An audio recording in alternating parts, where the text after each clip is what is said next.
Hello and welcome to Weather Forecast. In today's program, let's start with a picture taken in the city of Changsha, Hunan province. As you can see, the scene is so breathtaking because of convective weather conditions. Well, over the past few hours, we've received like 10 to 25 millimeters rain across majority of southern China, especially for the dark blue shaded areas around 50 to 100 millimeters. Well, as we go throughout today into Wednesday, we still have an orange alert for convective weather, especially for parts of Guangxi, Hunan, Jiangxi, majority of Guangdong, all the way up to Fujian and Zhejiang.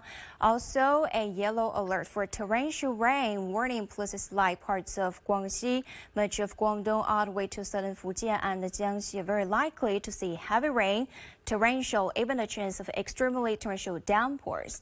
And here are some safety tips for driving your car through the waterlogged city roads. Please take care. Now, speaking of wet weather conditions, by Wednesday, you could still have intense rain, mostly in parts of Guangdong, all the way to southern portion of Fujian, into parts of Taiwan. As we get into Thursday, there will be still a chance of extremely torrential downpours for parts of Guangdong, so please take care.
Hello and welcome to our special coverage on China's Shenzhou-17 space mission. I'm Li Qiuyan, joining you live in Beijing. Today, the three-person crew are heading back to Earth. They have completed all planned tasks after a 6-month stay in orbit on China's Tiangong space station. Their spacecraft will soon touch down at the Dongfeng landing site in North China's Inner Mongolia Autonomous Region. In October last year, China's Long March 2F rocket sent the 3 taikonauts into space from the Jiuquan Satellite Launch Center. They are Tang Hongbo, Tang Shengjie, and Jiang Xinling. The 3 taikonauts welcomed their Shenzhou-18 counterparts on board the Tiangong last Sunday and completed the in-orbit handover. At present, the landing site, all participating systems there, are making final preparations to welcome the astronauts back. The China Manned Space Agency says the Shenzhou-17 manned spacecraft has separated from the Tiangong space station combination at 8:43 a.m. Beijing time on Tuesday. Prior to the separation, the Shenzhou-17 crew, with the assistance of the ground staff, completed various tasks, including setting the status of the space station combination, processing and transmitting the experimental data, and transferring remaining supplies, and then handing over work to the Shenzhou-18 crew. Before the return of the Shenzhou-17 crew, CGTN's reporter Zheng Yibing talked to an expert from the Astronaut Center of China on how expert teams help the taikonauts, where astronauts readapt to life on Earth and even get ready for potential future missions. Take a listen. The astronauts' recovery starts soon after the return, with a primary focus on helping them readapt to Earth gravity, keep their stamina, and protect their bones and muscles. So the medical staff takes 3 steps for them at the landing site. Medical monitoring and support are conducted first inside the re-entry capsule, judging the health status of the astronauts. Then we rechecked and confirm it outside the capsule. And finally, we make a more systematic physical check and appraisal, like collecting physiological data and body fluids, recording an electrocardiogram, and having an ultrasound scan. After this, the astronauts will continue to recover for 5 to 6 months. After the period of gradual training and readjustment, there will be the appraisal to decide whether and when they could possibly begin training for the new mission. Take Tang Hongbo of the Shenzhou-17 crew, for example. He only spent 2 years between space missions. This is because of 3 key factors. They are his very good mental and physical health and the scientific health supports and systematic recovery measures in place. And then we will have selection to decide the new crew. Acupoint therapy, which is carried out in space, also continues once taikonauts return to Earth to help them stay healthy and fully recover after the mission. Zheng Yibing, CGTN at the Dongfeng landing site. For the very latest, our reporter Huang Yue is joining me now from the Beijing Aerospace Control Center. Great to see you there. Tell us what's the latest. It's Zhou Yuan. Like you said, the Shenzhou-17 spacecraft is on its way back to Earth, carrying 3 Chinese astronauts or taikonauts, namely Tang Hongbo, Tang Shenzhie, and Jiang Xinling, back home after they spent about 6 months in space. And as you can see behind me, there were 2 big screens showing the real-time status of the Shenzhou-17 spacecraft return mission. So the one on the top showing the re-entry capsule circling around Earth, getting ready to get into the Earth atmosphere, and the one below shows the condition inside the re-entry capsule with 3 taikonauts sitting inside. Tang Hongbo is sitting in the middle, and Tang Shenzhie is sitting far from us, and Jiang Xinling is sitting near to us. So they are also reading the instruction books, making the final preparations, and getting ready to be back home. So just like a couple of days ago, as we came here to report on the launch mission of Shenzhou-18, today the same. We're still on the 3rd floor of the Beijing Aerospace Control Center, and on the 1st floor is the ground control team, who are mainly responsible for the command over all working systems like those on the rockets, the spacecraft,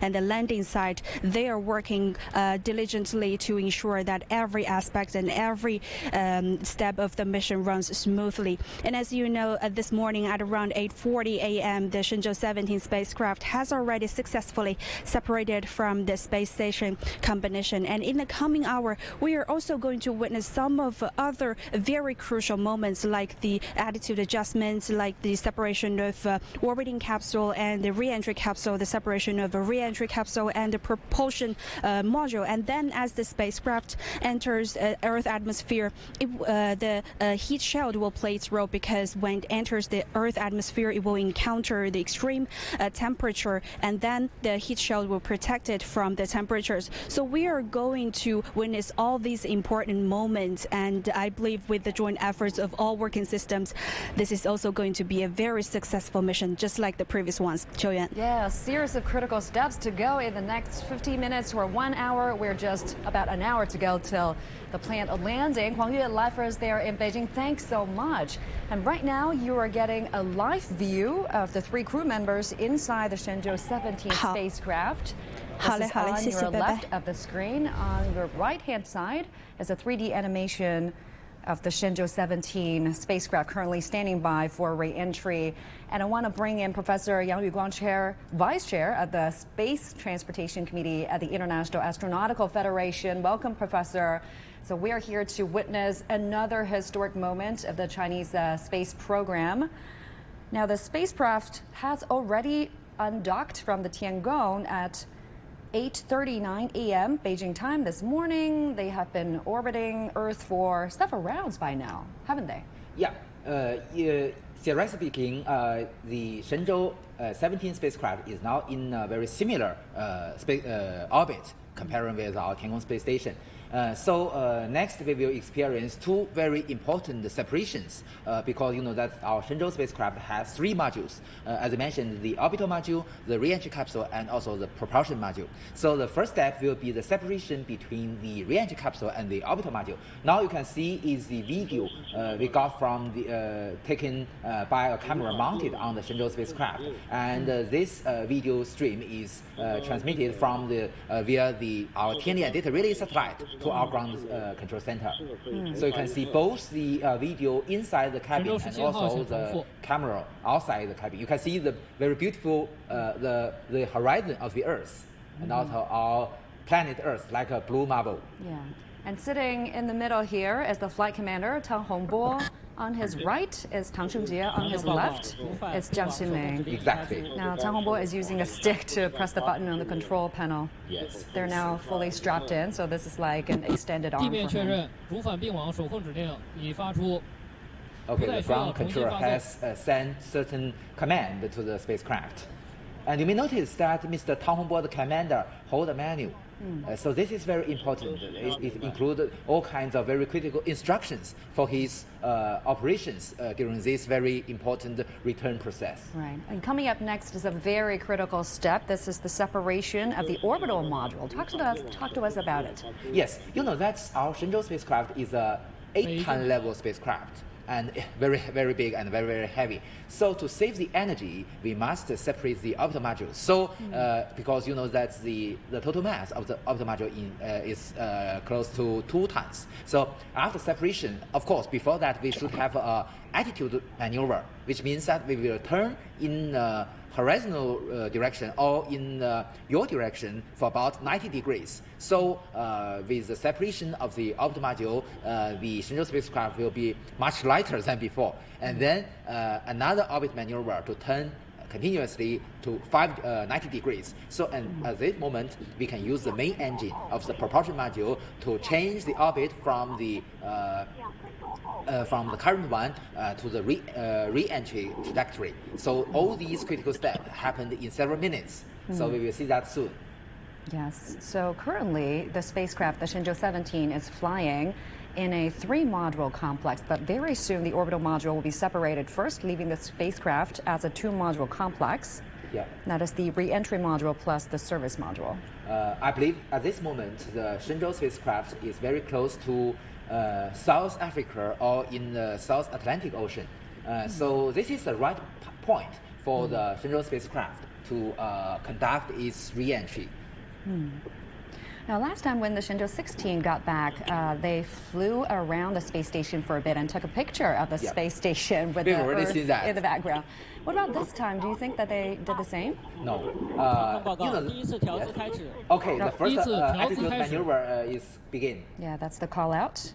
So the spacecraft is having a 90-degree turns counterclockwise, in your direction. Horizontally. Tell us why are we seeing this turn? Because we hope that we separate the orbit module in a different direction. So when it is separated in this direction, it will avoid the possible impact with the rest of the Shenzhou spaceship. So that's the concern on safety. So next we will see the explosive will work and the 2 modules will separate. Okay, that's the call out. We had a successful altitude adjustment, the first one. What you mentioned, the 3D animation is based on the real telemetry data.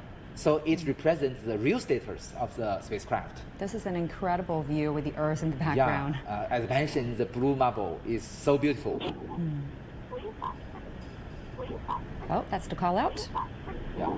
The orbital module separation is now being conducted. Great, already separated. A successful separation.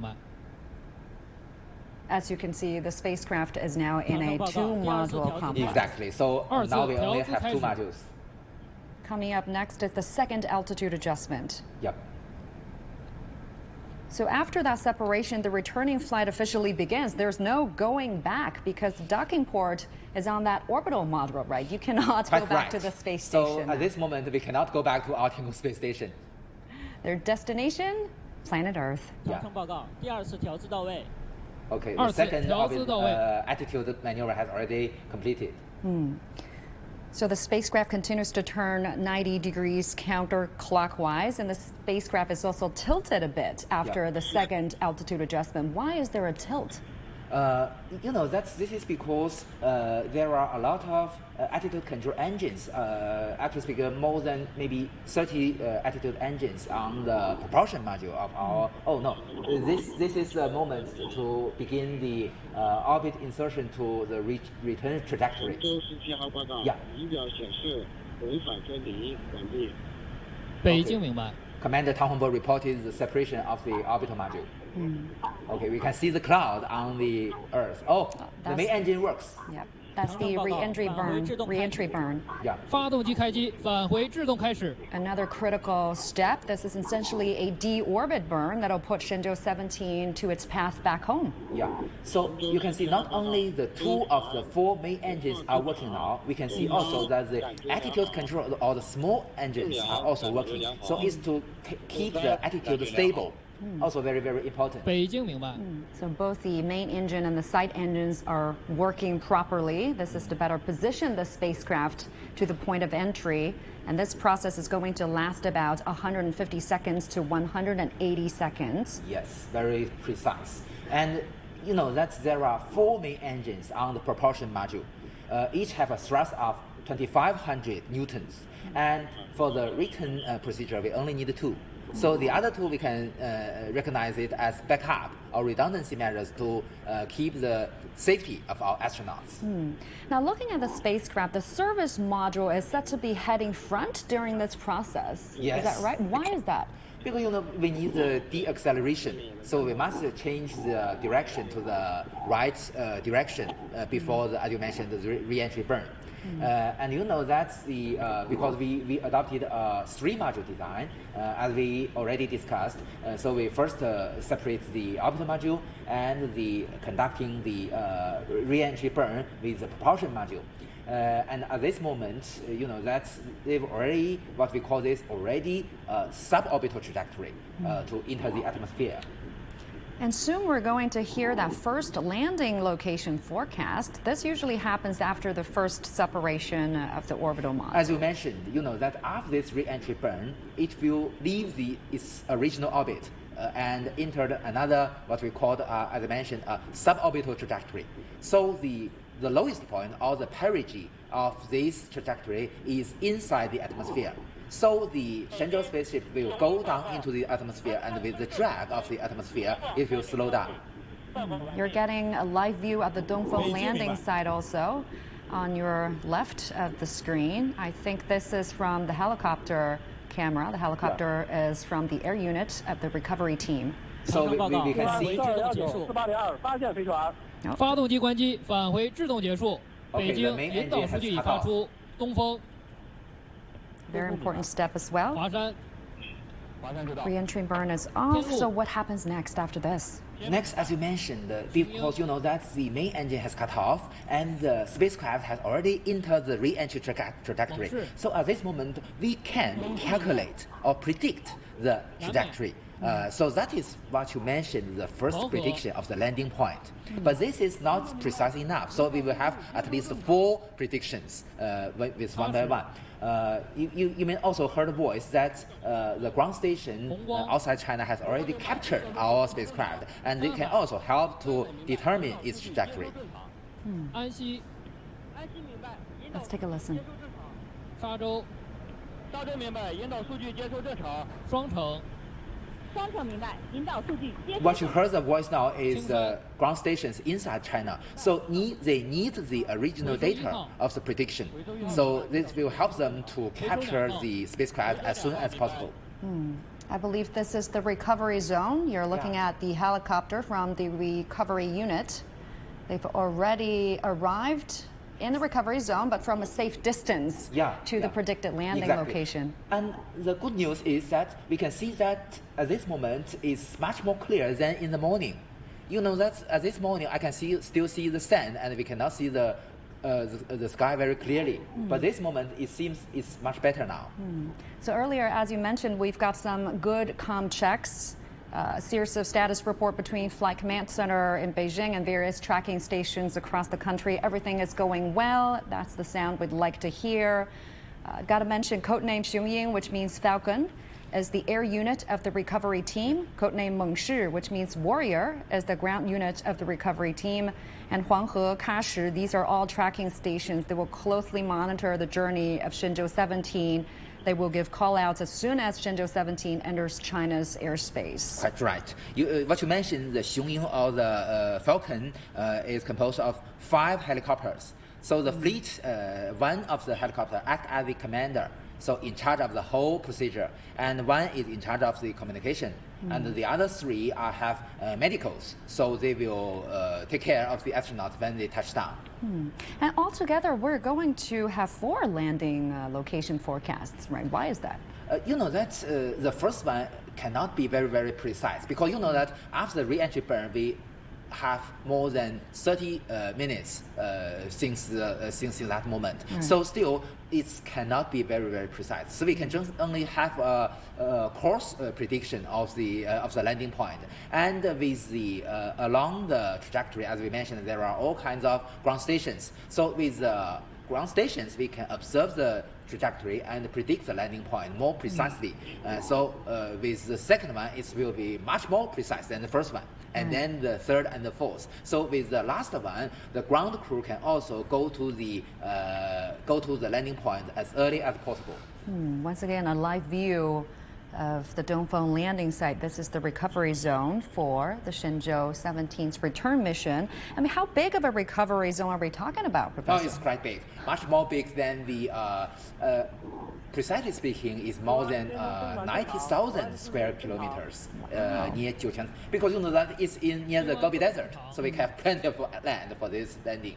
And you know that's the reason is, you know, it's quite different from the situation in the years before. You know that in the years before, we don't have a space station. So we have a certain altitude, and to land, we can land on the Sichuan banner in the previous missions. Yeah, but that used to be the landing site. We to witness that several times. Dongfeng was the backup one. Yeah, Dongfeng is the backup one. But today it's the main landing zone. Because you know that as the space station phase, you know, because the altitude of the station varying in a very remarkable range. So there are uncertainty of the right landing point. So we need a larger area. And also, you know, that with the development of the local economy, there are more population in the Sichuan banner. So the Gobi Desert is a better choice.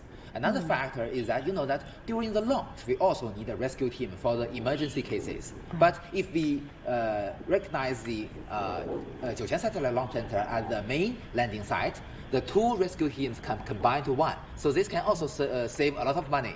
So that's the reason why we choose today in the Tiangong Space Station phase, we choose the Jiuqiang Satellite Launch Center as the landing site. Right. But heading back from space, you've got that Dongfeng landing site as your aim. How difficult is it for the Shenzhou-17 to hit bullseye? Well, you know, that's it must. Oh, that's the first forecast. 东经幺洞洞度，洞4分4拐秒。东经幺洞洞度，洞4分4拐秒。落点纬度，北纬41度34分，动3秒；北纬41度34分，动3秒。北京第一次落点预报已发出，雄鹰。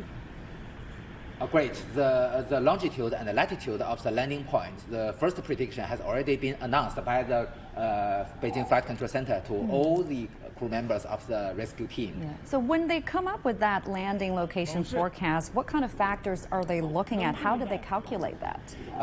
They will calculate based on the position and the velocity of the Shenzhou spacecraft measured in all kinds of data resources. For instance, we have inertial measurement unit on board our Shenzhou spacecraft. Also, we have the Beidou navigation, satellite navigation receivers on board our Shenzhou spacecraft. Also, as I mentioned, we have ground stations to observe our Shenzhou spacecraft. So we have different data resources. With all these data, we can have a more precise prediction based on all kinds of data, and it can be optimized. Now with the engine off, how were they controlling the spaceship's direction? Are they basically in a status of free fall? Well, you know that both on board the propulsion module and on board the re-entry capsule, besides the main engine, we also have attitude control engines. The thrust of the attitude control engines is much smaller than the main engine. As I mentioned, the thrust of the main engine is 2,500 newtons. But for the attitude control engine, it's only several newtons. So it's much smaller, and it can control. You know that it's outside the atmosphere. So the we can only change this attitude with these small, very small rocket engines. And just how challenging is the re-entry for the astronauts physically? physically, you know that they will experience the overload or the G forces. Actually speaking, even in the normal case, they will experience about 3.6 G times greater than their own mass. And in emergency re-entry, they will experience more than 8 G. So they must be trained for that. This is the first one. And the second, what you mentioned, is the intensive vibration they must face. So the worst thing is that because the G forces and the vibration collapse together. So it's much more uncomfortable than one training. You know that they will be trained on the test bed with the vibration or with the G forces, but they cannot be trained these two things simultaneously. Oh, they cannot?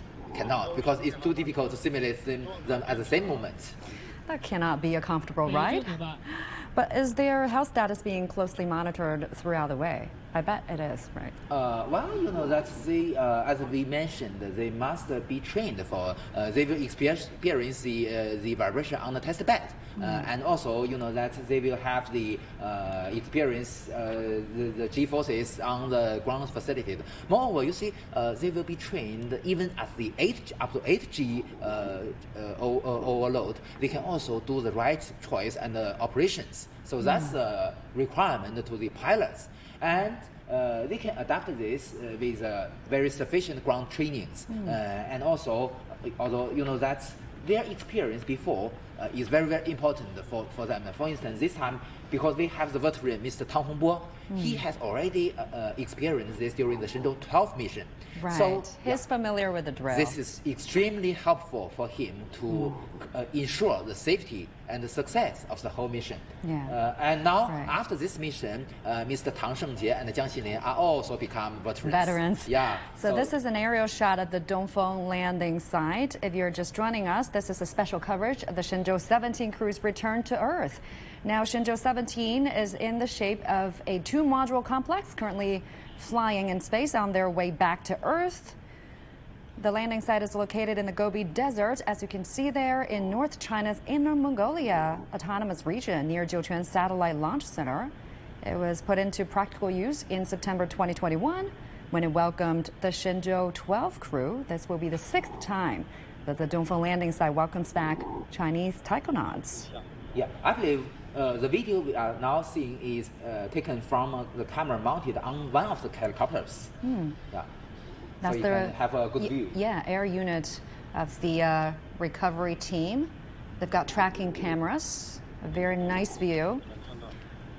But if you look at the recovery zone, is that water? Can we see water? Yes. That although it is in the Gobi Desert, but there are, you know, that there are certain rivers there. Maybe we cannot see that in all season, but in a certain season we can see the rivers. So close to the recovery zone, you've also got rivers, mountains. So the recovery team had undergone training for any kinds of emergency landing. Quite right. The terrain is a very considerable factor we must think about. You see that the astronauts were also trained to, you know, in an abnormal case, it is possible they touch down in the mountains or even in the waters. So they must be trained for that. And also that is why the rescue team is so important. And the early prediction of the right position is also very critical for us to save the lives of our astronauts. Yeah, and when you look at these re-entries, some countries used soft landing. How do things compare? Which one is more challenging? Because for human being, we must choose a soft landing, not an impact on the mean, soft landing on the surface on of the land, the water, not splash down. Ocean. Yeah. Yes, so that's only a matter of choice. You know that we can land on the land. For instance, China and Russia choose this measure. And usually the United States choose to splash down in the Atlantic Ocean. But you know that the new generation of the United States manned spaceship, such as the Boeing's Starliner or CST-100, also choose to land on the land. So we cannot say, it's hardly to say which one is better, but still both measures works. But the taikonauts have been trained for that, right, for an ocean surface landing. Quite right, exactly. So I can still remember that in about 2016 or 2017, China Aerospace conducted a rescue training in the near the Shandong province. So it is the rescue in the sea. So also Ms. Samantha Cristoforetti and Matthias Mokia from the European Space Agency attend this training. So we can see that's a very good start for the international cooperation. So yeah, intensive survival skills training just to ensure that yes, in the case of landing in a no man's land, they have the skill set to survive. Let's listen.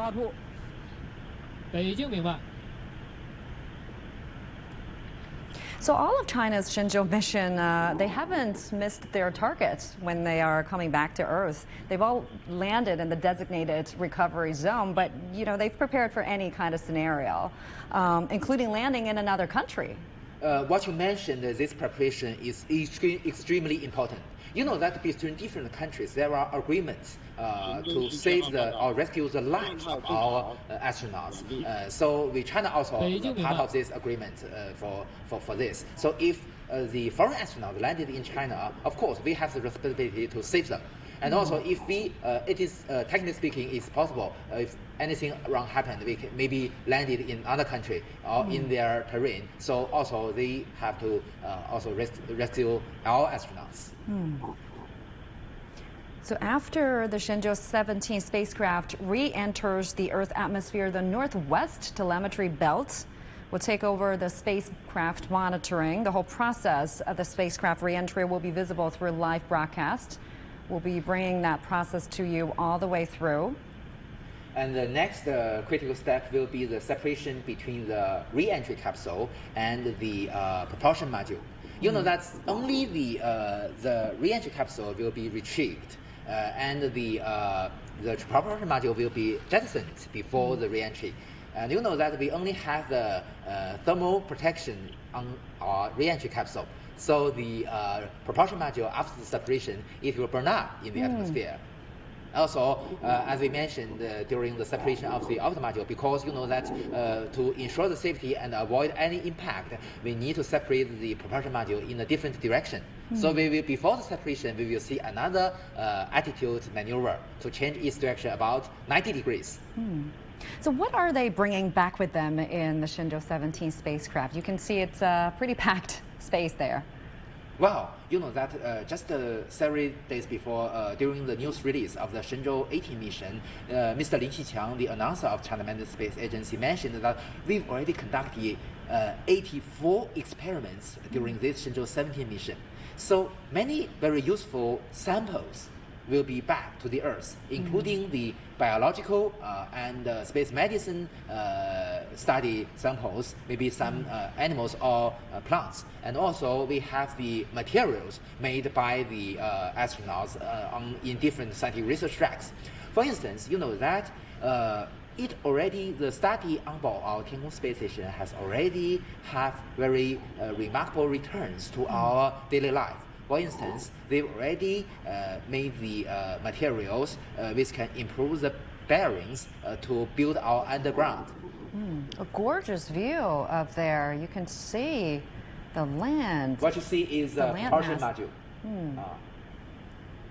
So after China's Beidou navigation system was put into use, the forecast model of the entire re-entry process is getting more and more accurate. And the application of the space-based telemetry provides more information sources for the prediction of the landing point. So within maybe 2 minutes, we will see the preparation for the separation between the propulsion module and the re-entry capsule. That's another extremely critical step for a safe return. So other than experimental samples, I heard some of the waste are also stored in the orbital module. Yes. Okay, so they will be destroyed in space? They will burn up in the atmosphere. You know, that's also, as I mentioned, we do not have thermal protection on our propulsion module or our orbital module. So, but this moment still, the orbital module is remaining in the orbit. Because it's very big, it's about 2 tons, so it with the aerodynamic forces, the drag will pull it down, so its altitude will continuously decreasing, and then finally it will enter the atmosphere and burn up. And looking at their 6-month stay up there, what major accomplishments have they been able to reach?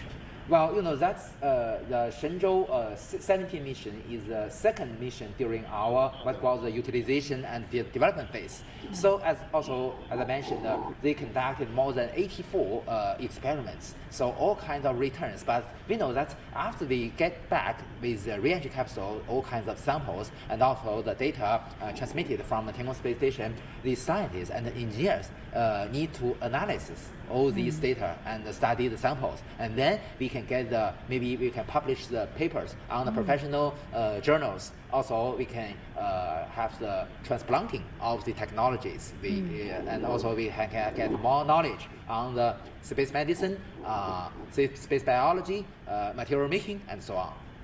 And another breakthrough is that they completed China's first extravehicular maintenance of the space station. They repaired solar wings in the space and Tianhe core module. How important was that task? How challenging was it? Well, what you mentioned is very important for us to ensure a more than 10-year operation of our Tiangong space station. You know that yesterday is the 3 years anniversary of the Tianhe 1 core module launched into orbit. So it's already orbiting the Earth for more than 3 years. But during these 3 years, there do have space debris that impact on the two very huge solar wings. So they do have some damage to our solar wings. So the Shenzhou-17 crew has already repaired this damage, so it's very important improvement for us. No. Okay, separation in 2 minutes. Yeah, that's the call out. The re-entry module separation is going to take place in 2 minutes. That means the spacecraft has descended from about 400 kilometers from ground to about 145 kilometers from ground. Exactly. You may notice that we can see one of the two solar wings of the propulsion module. So after separation, we cannot get any electricity from the solar panels. So we can only use storage batteries inside our re-entry capsule. So after that separation, the re-entry capsule will be heading back on its own. The service module, like you said, will be destroyed during re-entry. Will also burn up in the atmosphere. And after that, we'll soon enter a blackout phase, aren't we? Yes, but still we need several minutes. As you mentioned, the separation happened at the altitude about 145 kilometers above the Earth. But usually the blackout area lies below maybe 100 or 90 kilometers. But why is it that we have to go through another separation? Why do they have to drop the service module? This is really necessary. You see that, as I mentioned, we only have the protection on our re-entry capsule and do not have any of these kind of measures on board our propulsion module.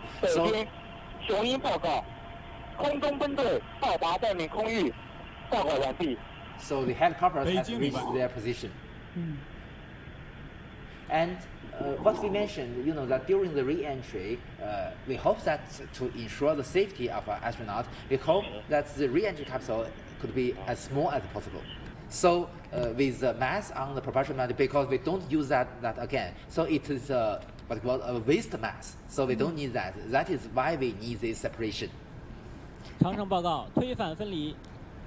Oh, an excellent call out there. 神舟17号。 A successful re-entry module and service module separation. We are not getting a visual of it, but I believe now the re-entry module is on its own. It's approximately 145 kilometers from Earth, and it's keeping descending. And next up, the re-entry module will re-enter the Earth atmosphere. If you first adjust its attitude again, to set up the right attitude to touching the atmosphere. This is also quite important. You know that during the re-entry, we adopted what we call a semi-lift or semi-trajectory ballistic re-entry. So we use the aerodynamic lift to change the direction of the trajectory. So that is the reason why we can touch down so precise, because we can adjust it. And in preparation for this returning flight, those taikonauts had gone through a series of targeted training, right? Yes, but usually, that's the GNC or the guidance, navigation, and control system conduct the whole procedure automatically. So what the astronaut need to do is to just monitor the whole process. And in the abnormal case, they will do the right choice. As you mentioned, maybe push some buttons and to switch the condition, the status of the spacecraft. So what are the critical steps coming next? As reviewed by the commander, will be the separation. Maybe it's already conducted, and then we will change the direction of the re-entry capsule with the heating shield going forward. And very soon we're going to have a live view of the capsule re-entering the Earth atmosphere. Not this moment. Very soon. Yeah. We can see the very bright trajectory from the ground stations. Okay, quite right. The Kashi ground station has already, the Kashi located almost in the most western part of China. So the Kashi will be the first ground station to capture the trajectory of our Shenzhou spacecraft. So officially the spacecraft is in China's airspace? Is that right? Maybe not, because Not that yet? even it is outside China, because the Kashi has a very good eyesight of the spacecraft, but it is already very close to China's territory.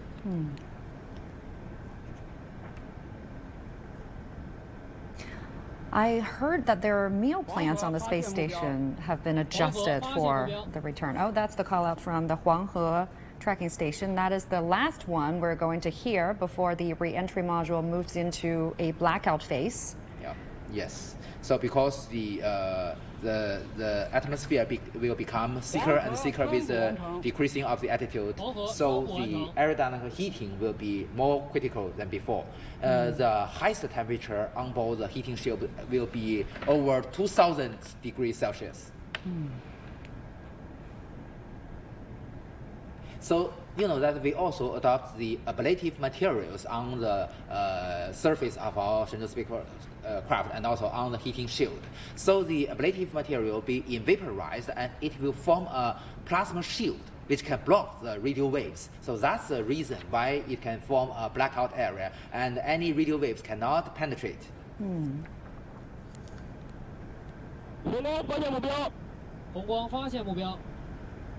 So we're standing by for a live view at the Shenzhou-17 spacecraft. You're hearing, the signals of the Shenzhou-17 spacecraft got picked up by various tracking stations. Okay, the second prediction. 落点经度，东经幺洞洞度，动4分51秒；东经幺洞洞度，动4分51秒；落点纬度，北纬41度34分动3秒；北纬41度34分动3秒。北京第2次落点预报已发出，雄鹰。 Yeah, like But I said. Qiuyan, you may notice that the second prediction, the longitude and the latitude is a little bit different from the first one. So that is the reason why we need 4 times the prediction. Keep updating it. Yeah, keep updating, exactly. So this one is more precise than the 正 first 确 one. 蒙氏。蒙氏明白。 So very soon, the spacecraft is going to enter the blackout phase. How is it formed? As I mentioned, because that because of the frictions between the surface of the spacecraft and the atmosphere, the highest temperature can reach to 2,000 degrees. And because that the ablative materials can take off the heat produced by this friction and ensure the room temperature inside the cabin. But when the ablative material is vaporized, it will form, because the temperature is too high, and it will form the plasma shield. The plasma shield will block the communication radio waves. So that is the reason we cannot communicate with the spacecraft. But at this moment, still, the ground station can track its trajectory, because either a radar or an optical telescope, they can still see the spacecraft. So that is how we can ensure the crew safety while they're in the blackout phase. You may ask you just asked this question, why we need this prediction. You may notice that the ground stations can find their target very, very rapidly. So that they are with the help of the prediction, so they can search their target more easily. So it's incredible. The spacecraft will get to the temperature of up to 2,000 degrees, like you said, but they can keep the room temperature at around 23 degrees Celsius. Exactly. So that's the help of what I mentioned, the ablative materials. The ablative materials. Oh, this is a live view of the ground unit of the recovery team. Looks like they are racing toward the landing location. Yes. According to the second forecast. Yes, you may notice that the ground vehicles moving constantly because with a different prediction of the trajectory, they will need to move to the right place. Oh, looks like we are looking at the thermal image of Shenzhou-17. Infrared image, infrared image. Yeah. This is our first view of Shenzhou-17. It is streaking through the sky and continues to re-enter the Earth's atmosphere. Everything is moving extremely fast. So Recovery 2 has already found Recovery 2 is a radar, so it is a very precise radar to find its target. And we can see the twinkle of our range capsule. This is because you know that there are turbulence in the atmosphere. So Looks it is like a bright star. I always love seeing this come through. You know, the brightness really gives you a good idea of the trajectory of the spacecraft. Yes. And as it gets closer, it'll get dimmer. So if you are just joining us, you're looking at Shenzhou-17 spacecraft on its re-entry to the Earth atmosphere, aiming for a touchdown just a little while from now. It's pretty exciting that we get the shot. On the right of our Shenzhou spacecraft, there is a long trail. There is a long trail. The trail is formed by what I mentioned, the vaporized ablative material. This is a pretty rare treat to be able to see this. Our first view from planet Earth of Shenzhou-17. Yeah. So although it's so bright, it's more than 2,000 degrees, but still inside the capsule, they are in a very comfortable temperature. So from about 100 kilometers from ground, the Shenzhou-17 re-enters the Earth atmosphere at a speed of 7 kilometers per second. It looks like a fireball because of the friction. Yeah. Continuing to descend there. Seems like the capsule is now in a calm blackout phase. We can't hear. We will go out of the blackout area very soon. 长程报告，回收主开关通。43公里。回收主开关通。3个键。回收1号发现目标。Okay, Recovery 1 has already 回收1号发现目标。青山双补完成。青山双补完成。 So after they come out from that blackout phase, the parachutes are going to kick in very soon. 回收1号双补完成。是的。回收1号双补完成。 So it's very quiet while the capsule is in its blackout phase, but after that, you'll hear the background noise once again. 回收2号双补完成。回收2号双补完成。对吧？正确。好的。 It seems we've already heard the voice of the astronauts. So it means that they've already gone out of the blackout area. Great to hear their voices on the other side of the calm blackout phase. Full of confidence and relaxed. Pretty chill, yeah, they sound pretty chill.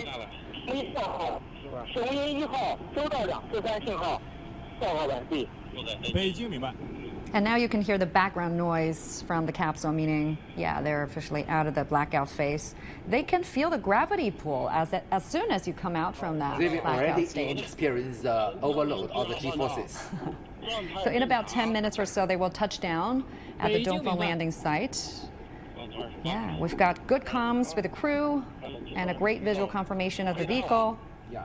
And we just heard the astronauts It's talk very normal. a little bit. That's, Mr. Tang, the commander, has experienced this. This is the second time for him. But this time he sees in the middle. Now it is going at around 200 meters per second. This is reduced from 7 kilometers per second. So the speed has been dramatically reduced.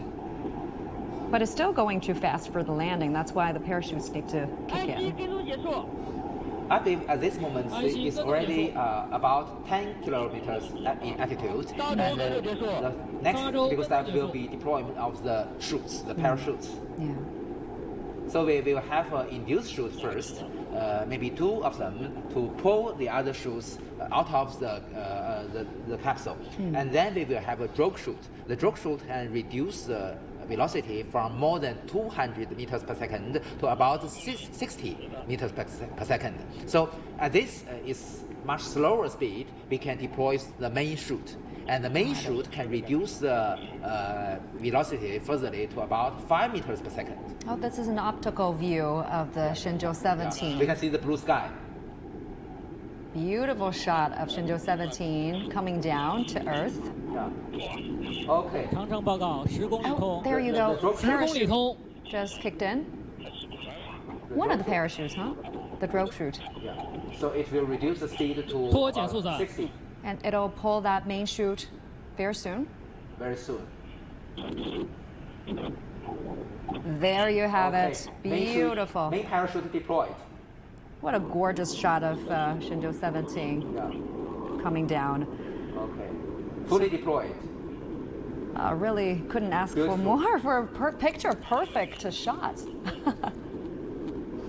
Okay. So this moment they've already been very safe. They can relax a little bit now. Yeah. Okay, the third prediction. So the next step will be raising the seats of the astronauts. Okay. Preparation for the impact of touchdown.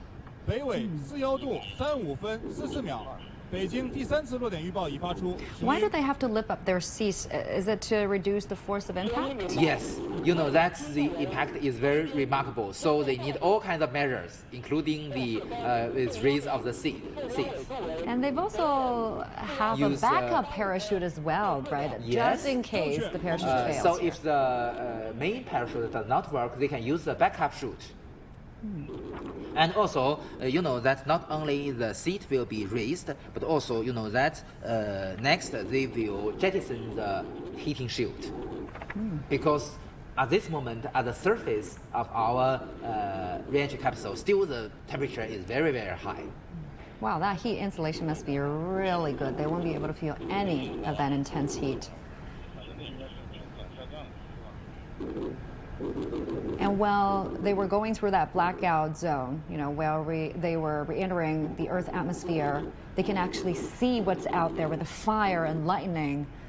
Well, you know that usually, because as I mentioned, the ablative material burn, maybe they will block the window. Oh. Maybe probably they cannot see the outside situation. Okay. So, but it might sound really scary. So I would imagine. You know that we can see this very beautiful view of the deployed parachute. This is because we have a very precise prediction of the trajectory 3 times. Gorgeous, gorgeous view of Shenzhou-17 descending under those chutes. So like you said, next up, we're going to have the heat shield at the bottom of the capsule being dropped. Once that's done, the air unit could start flying to the landing location. They were on standby from a safe distance. Why the jettisoning of the main heating shield is so important is because also only with this measure we can have the possibility to use the retro rocket to slow down its velocity to be lower than 2 meters per second during the touchdown. Just above the ground. Right? That will be very, very comfortable for the astronauts. So that heat shield jettison is going to happen when the capsule reaches 6 kilometers above ground. Great. We heard a voice that successful jettison? Yeah, jettison the heating shield. So we must consider the safety of the ground crew because there is something dropped from the sky. Yeah. So that heat-proof bottom is already being separated. This is like an armor for the capsule. And next, you may see some fog released from the re-entry capsule. That's the release of the propellant, because for the attitude control system in our re-entry capsule, they still have a propulsion system which has toxic propellants, usually hydrazine. So we need to release them to keep safe of the ground staff. And that usually happens at about 3 kilometers above ground. Exactly. 北京明白。神舟17号返回舱即将着陆东风着陆场预定位置。 So we can see the strong wind, and Let's get to our reporter Huang Yue. Let's get a status report there. Huang Yue, talk to us about it. What updates are you getting there? Hello again, Qiu Yuan. So here in the Beijing Aerospace Control Center, we just witnessed a very crucial moment as the spacecraft successfully utilized its heat shield as it descended through Earth atmosphere. So, you know, the heat shield is a vital component designed to protect the spacecraft, because when it enters through atmosphere, because of the speed and the friction, the temperatures soared to thousands of degrees Celsius. But thanks to this component, the spacecraft is well protected in this phase of the mission.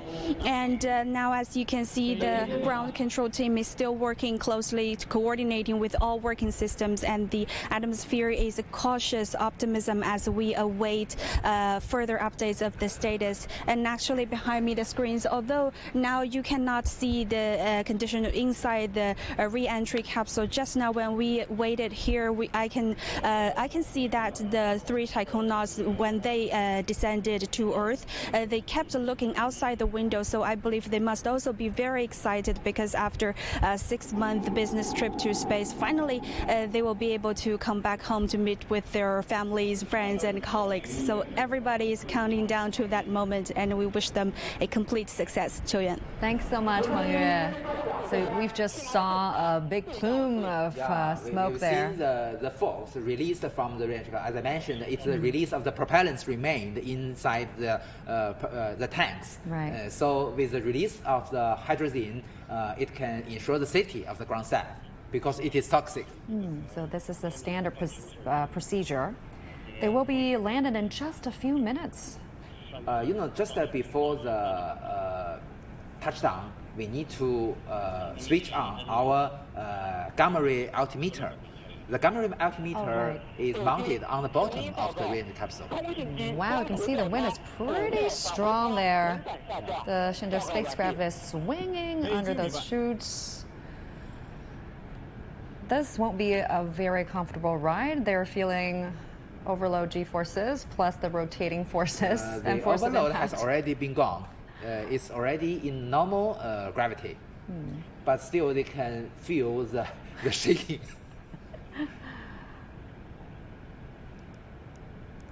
So that is the reason why they must train very intensive trainings to adapt this. So because of the influence of the wind, this really not very comfortable. Yeah, but they know what to expect, and they've been trained for this. But for ordinary people like us... that all these 3 crew members of Shenzhou-17 are from the pilots in the Air Force, actually speaking, the fighter pilots. So they have very good physical condition, also well trained for this.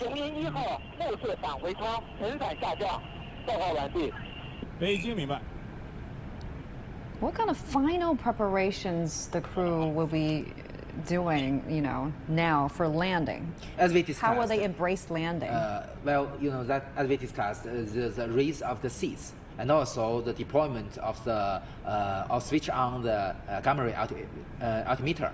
And at the moment of touchdown, we can see a very bright, very clear video image of the re-entry capsule.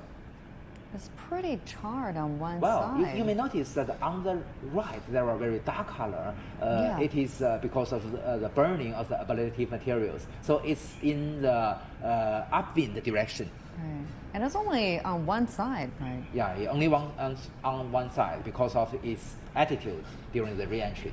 And as we discussed, so with the help of the gamma ray altimeter, we can measure the distance between the bottom and the ground very precisely. And at about 1 meter, just above the ground, it will trigger the full retro rocket. So it will slow down the velocity from about 5 meters per second to about below 2 meters per second. So it's just like walking speed. Yeah. It's pretty safe for landing. Yeah. And one thing to look at now is how the capsule will be landed. Will it land on its side or will it land You on asked its about bottom? preparation. Well, at this moment, there is a very important preparation which entrusted by Mr. Tang Shengjie, because he is 02. He sit in, as I mentioned, on the right of Mr. Tang Hongbo. So just the button is beside him to cut off the parachute. Oh, it's all him then. Oh, it's all on him. And when they touch down, he will cut off the parachute. During history, we only have two perfect ones, the Shenzhou-6 mission and the Shenzhou-17 mission. So only in these two missions, our range capsule remain vertically on the ground. So this will be very comfortable for the astronauts. In most cases, it will lie down. But you know, some say the horizontal landing position would actually make it easier for the astronauts to get out from the capsule. That's true, but because it's not very comfortable for them to stay in this status. Still, we need several minutes, maybe within 1 or 2 minutes for the touchdown. And as we speak now, the air unit and ground unit are racing out to the landing location. So what next after touchdown? What are some of the critical steps coming up? As we mentioned, we will have the cutoff of the main parachute to avoid the impact of the strong wind to pull it to other places. That has happened before. That happened before. You know that during the Shenzhou-10 mission, it has not been cut down, although you know that it is in the grassland of the Sichuan banner. So the strong wind pulls the range capsule in a very long gap.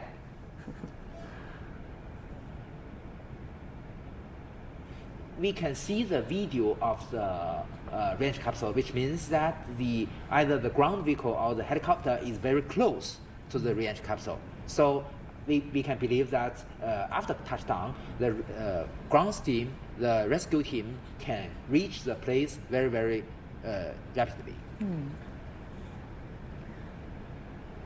And how many people are we talking about when we talk about recovery teams? Hundreds? More than that, More than because people. you know that we have, as we mentioned, we have so many ground vehicles, and also we have 5 helicopters. So they will stand there because you know that during the Tiangong space station phase, we need the rescue team to be standing by at any moment. If anything wrong happened, we have an emergency escape from the Tiangong space station. We're really close to ground now. Yeah. So this is a view from the helicopter. 各号注意，我是北京，下面通报返回舱第4次落点预报。落点经度东经1洞洞度动3分4拐秒，东经1洞洞度动3分4拐秒，落点纬度北纬41度36分11秒，北纬41度36分11秒。北京第4次落点预报已发出，雄鹰。 Okay, the false prediction conducted. And that'll also be the final landing location report. We've already seen it. 4拐秒，落点纬度为41度36分11秒。正确，猛士。明白。 Still, the coordinate, the longitude and the latitude is different from the third one, so it has some update. We will see the touchdown soon. Looks like it's going to touch down on a piece of flat land. Yeah. So it's in the Gobi Desert, so it's really flat, the terrain. But in some cases, it might land in the waters, where on a hill. Yeah. You can see the helicopters. They're really close. There, touchdown. 返回舱着陆。 We've got a You great, can see the smoke of the retro rocket. a great visual confirmation of touchdown. Shenzhou-17 has returned to planet Earth as now it's back home. Welcome home, Shenzhou-17. And this is the moment for Mr. Tang Shengjie to cut off the chute. Soon we'll get a clearer shot of the capsule. This is the wind caused by the helicopter. Yeah. Looks like the capsule is being enveloped in a cloud of sand kicked up by the impact. While the Shenzhou-17 also softened by firing thrusters. What an exciting sight to see there.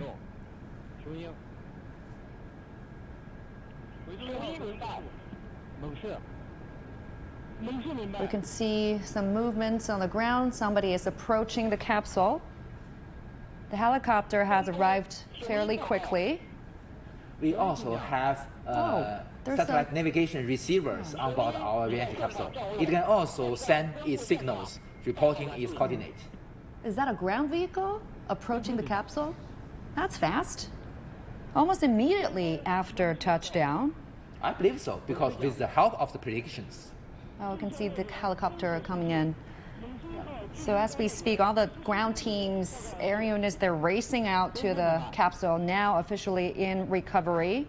Staffs are speeding their way to the capsule from all directions. Yeah. They will now begin to make their way to the touchdown location.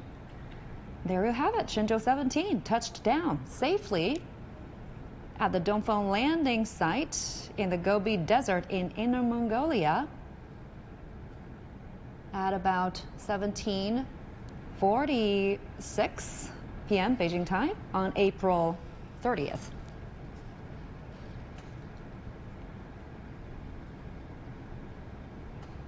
The Shenzhou-17 crew left Earth 6 months ago when the weather was getting a bit cold in October, and now they're getting back to Earth during springtime when Mother Nature is bursting back to life. We're waiting for some comm checks. We've already got a good visual confirmation. Yeah. Oh, you can see the helicopters. More helicopters arriving. These are absolutely fantastic views.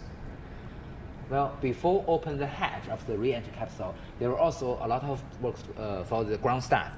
For instance, they will use lead cover to block the radiations from the gamma ray altimeter. You're getting a clear shot of the capsule. Looks like it has landed on its side. So, not a vertical. Might not be a very comfortable landing position for the crew, but they've been training for this. They know exactly how to cope, what to expect. Yeah. But we can see that the parachute has already been severed. cut off very normally. So Mr. Tang Shengjie has done his job. Right. The 3 astronauts are expected to come out from the capsule in less than 1 hour if everything goes well. More people arriving. The recovery team from the air unit, ground unit, they're approaching the re-entry capsule. Before opening the hatch, they will also check the existence of the hydrogen in the nearby atmosphere because, you know, it is toxic, so we must ensure the safety of our ground staff. Right.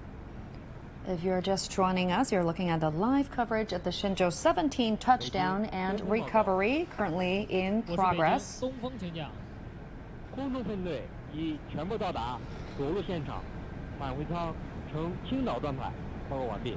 that's the call out. It's in its horizontal landing position. The air unit has arrived.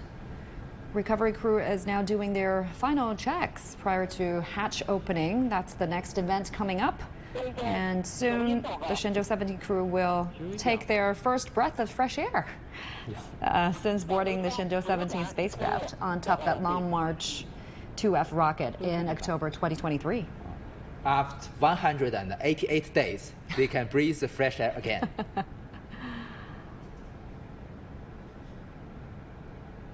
The flight crew is now waiting patiently inside the capsule. The ground crews are walking their procedures, checks, and verifications to ensure that the Shenzhou-17 is in a safe position for the hatch opening.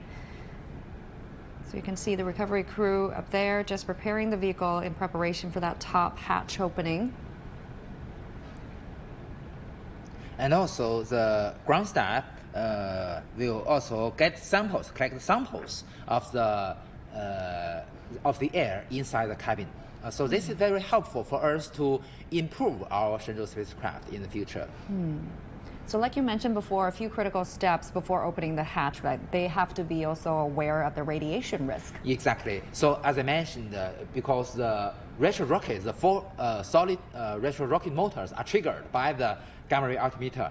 So it has gamma rays, very dangerous for human beings. So we must block the gamma ray altimeter with lead cover. So with that measure, we can protect the ground staff.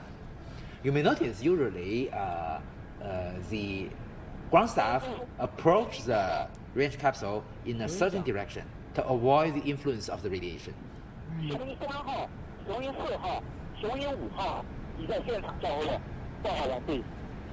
Yeah, once again, we've got more people from the recovery team arriving. They play such a pivotal role in these operations.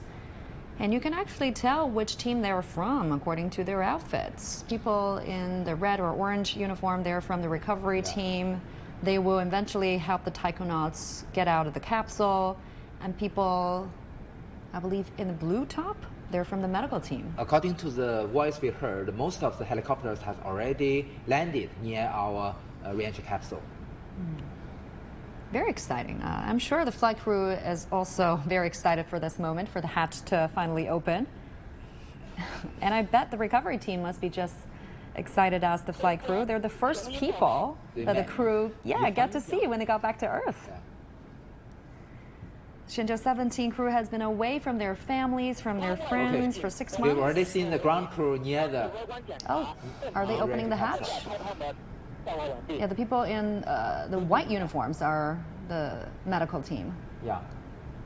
And what you mentioned, they belong to the what we call the astronaut system, and also some staff from the Shenzhou spaceship system.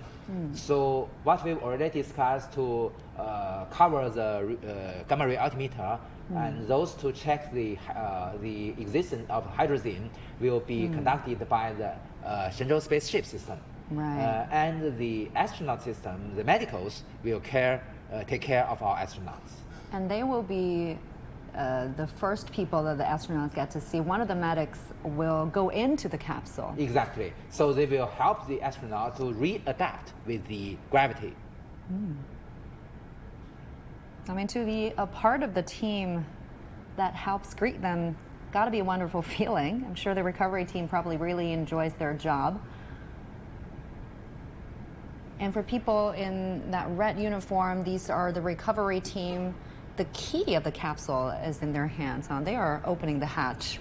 Yes, the hatch can both be opened from the inside or from the outside. So if an emergency reentry happened, the astronauts can save themselves by opening the hatch by themselves. So they'll be able to get out on their own. They can do that. So they must be trained for this many, many times. Even, that open hatch in water. Because it is possible to splash down in the ocean. It is. But that hasn't happened so far. Yeah. So we've got a really good tracking record for the Shenzhou missions.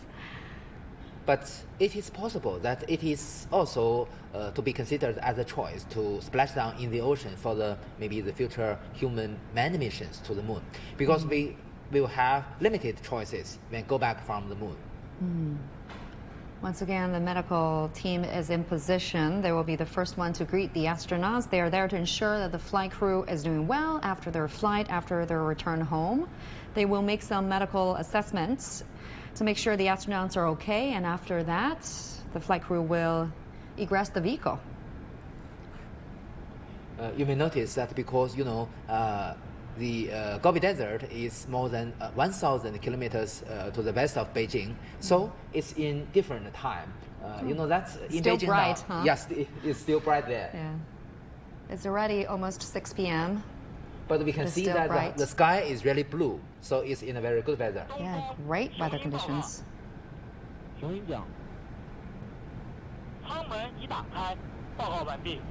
Great. The hatch has already been opened. Yep. Yeah, so there you go. The hatch opening. Welcome home, the Shenzhou-17 crew. first breath of fresh air after getting back to Earth. 便携站架设开通完毕，具备航天员通话通信条件。报告完毕。回复明白。 The comm system is being established between the flight command and Beijing. We'll soon be hearing from the astronauts. And it's said that the ground unit has about 400 people, 80 cars divided into 3 groups. The air unit has 5 choppers, a massive operation. So the first one to go out will be Mr. Tang Hongbo because he sits in the middle. So he must go out first. It's also easier for him to get out first. We can still see the beacons, the light beacons. So that is one of the measures will help the rescue team to find the vehicle as soon as possible. We not only have these flash beacons, we also have the radio signals to send to help the ground team.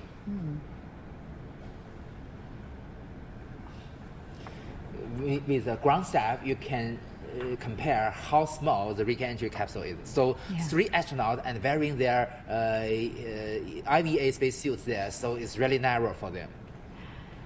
Their first human interaction with someone from Earth in the last 6 months. This is quite a special moment for the flight crew.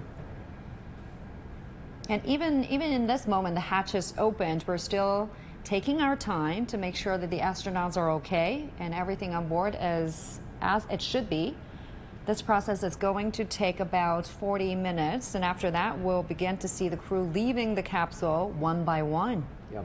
So at this stage, we still need the readaptation of gravity environment for the astronaut. And just to give you an idea, helps you to learn more about the taikonauts of the Shenzhou-17 mission. We've got Tang Hongbo. He is the commander of the Shenzhou-17 mission and is on his 2nd mission. He's a former crew member of the Shenzhou-12 mission in 2021. He joined the PLA's Air Force in 1995. And taikonauts Tang Shengji and Jiang Xinling are on their first mission to space. They're part of China's 3rd batch of taikonauts. They're pretty young. They're selected only 3 years ago. Tang Shengji is a former fighter pilot. He graduated from China's Aviation University of Air Force in 2012. And Jiang Xinling is a professional tank driver, wow, and a fighter pilot as well. During his 10-year career, Jiang has been recognized as a first-class pilot, clocking in over 1,000 flight hours.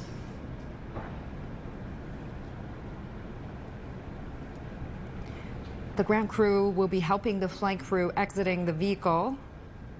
This again is a standard procedure. It's very important that they are very careful. It's the crew's first time back in gravity in quite a long time. Still, we can see that they still have a helicopter in the sky monitoring the whole environment. Very true. I mean, the Shenzhou-17 crew has been in space for 6 months. Things can be a little different after. It is also possible. Maybe this video we seen is getting from maybe an unmanned air vehicle. Also, it is possible because today is popular use. That could be possible. Yeah, things can be very different after you've been in space for half a year with microgravity. So even for just getting out of their seats, things are different. There are some nuances associated with it. Just before this return procedure, they has already enhanced their daily training, physical training every day, because they have a schedule every day. 雄鹰报告，下面由航天员报告情况。报告完毕。北京明白。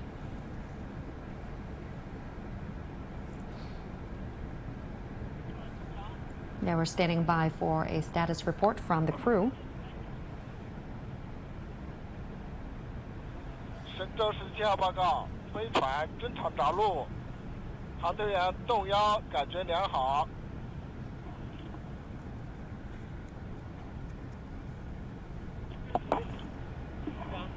动2感觉良好。动3感觉良好。 Another feeling good crew.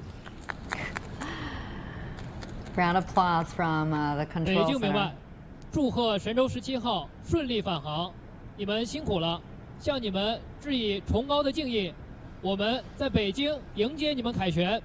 Yeah, we've got some great comm checks there. We've just heard the crew saying everything is good. They feel great. See you in Beijing. And the Beijing says congratulations. Welcome home. See you in Beijing.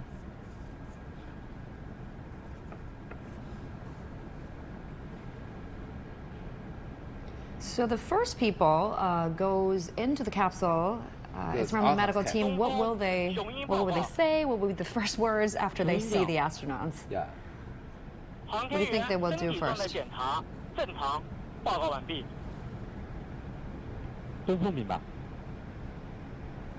And every astronaut has 2 doctors taking care of him. And they want to see whether the crew are in a relatively comfortable position. If not, they would want to move them to a relatively comfortable position. Yeah.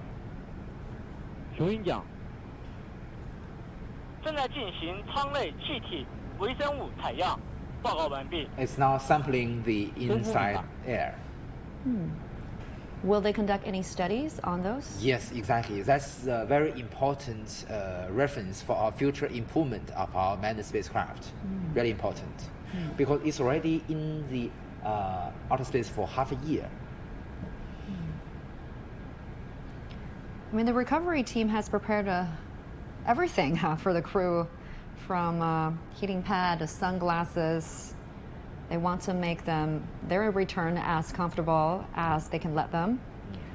What about their first meal? They were going to have their first meal very soon. Well, today, this choice has been very, very practical. You know that? 雄鹰报告。雄鹰讲。警戒区已建立，报告完毕。 Because you know that all the 3 crew members are from different provinces in China, so they have own choices for their first meal. For instance, Mr. Ye Guangfu is come from the Sichuan province. So usually, to our understanding, probably usually during his return, he found out spicy food.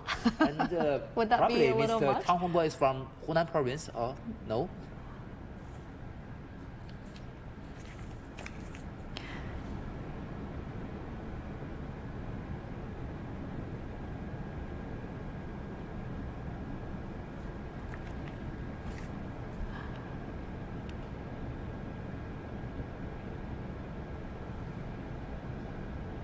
Do they need a special diet, though?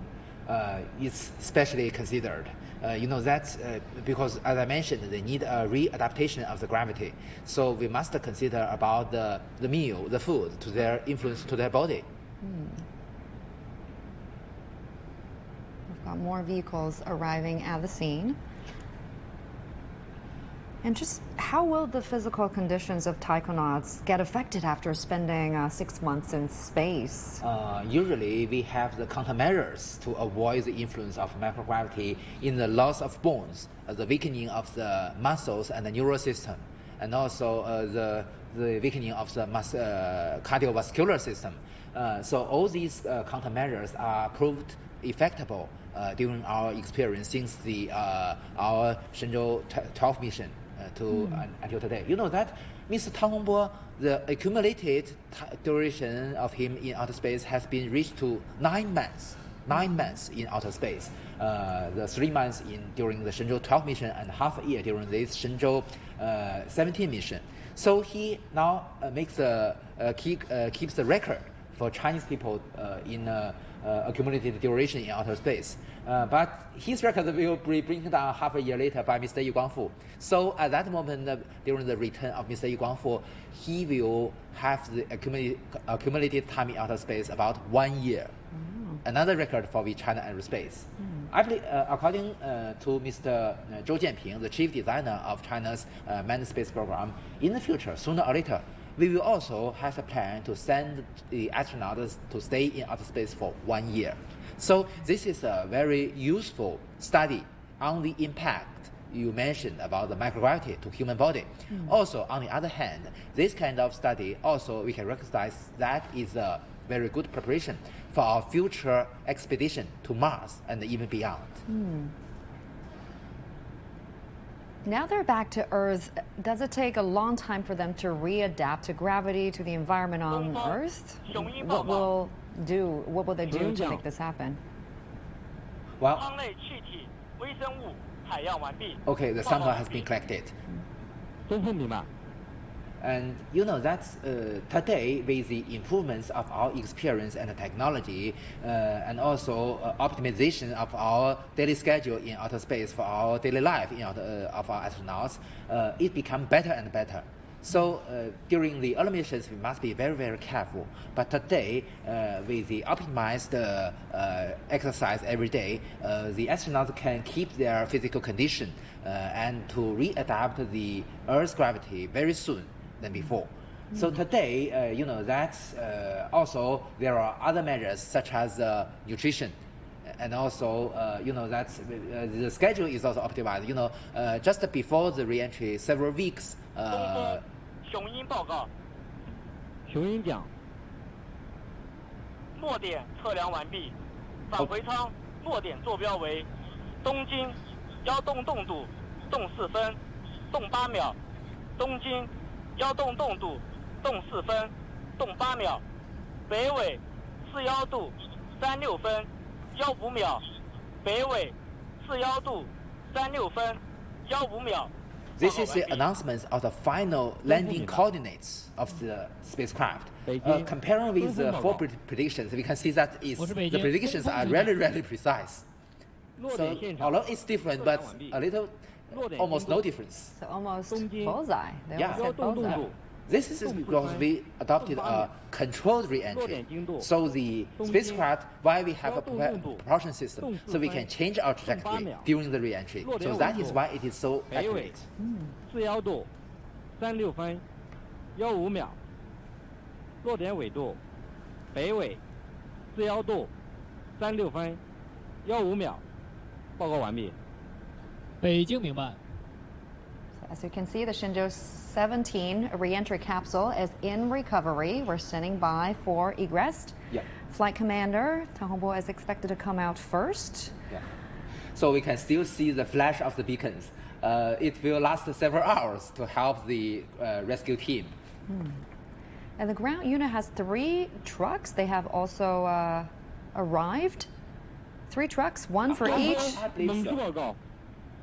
I mean, that truck is amazing. It's got everything. Talk to us about You may notice that you may see the red flags. It still has strong wind near the landing strong site. wind, yeah.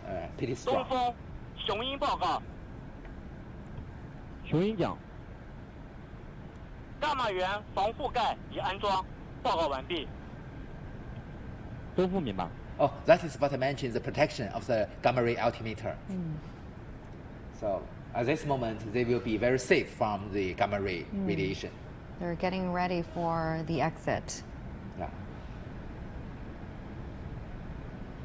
So as I said, the taikonauts will be doing all kinds of stuff on these amazing vehicles, on these amazing trucks. They can have a medical checkup there. They can have a hot meal, a shower, and they can also get changed. Yeah. But still, they can only meet their family members in the Beijing, in the Xijiao airport. Okay. So they will be heading to Jiuquan Satellite Launch Center first, They and then to Beijing? will fly to Beijing from the Dingxin Airport, very close. I believe you've been there before.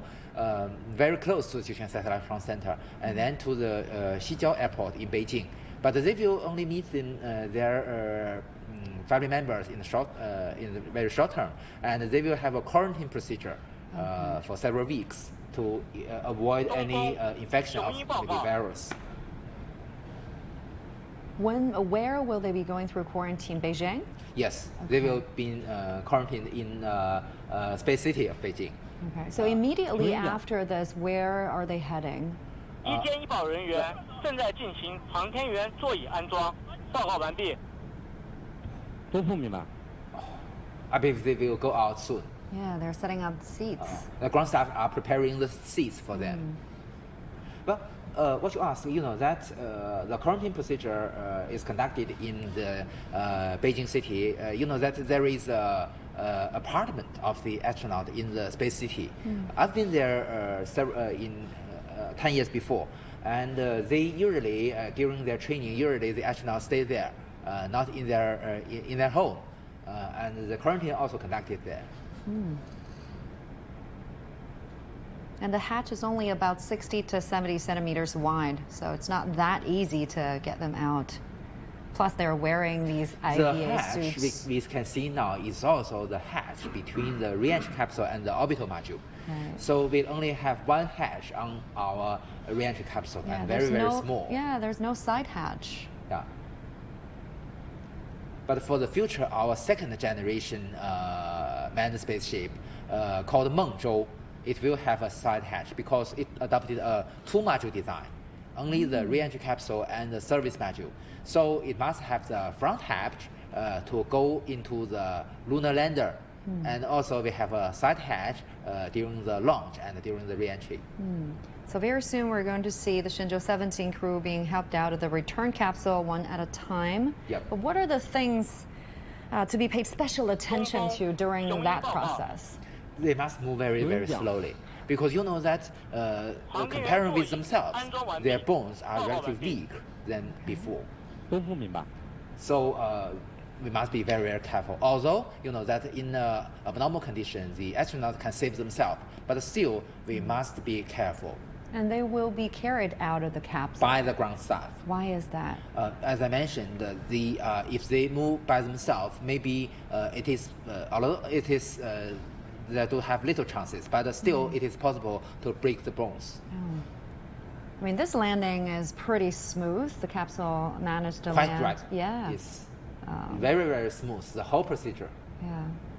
You know, if anything goes wrong, the capsule landed on the water or on a hill, the recovery team is quite capable of extracting the astronauts under any conditions. That is the reason why the prediction is so important, to help the ground teams go to the unpredicted area as soon as possible, to help the astronauts.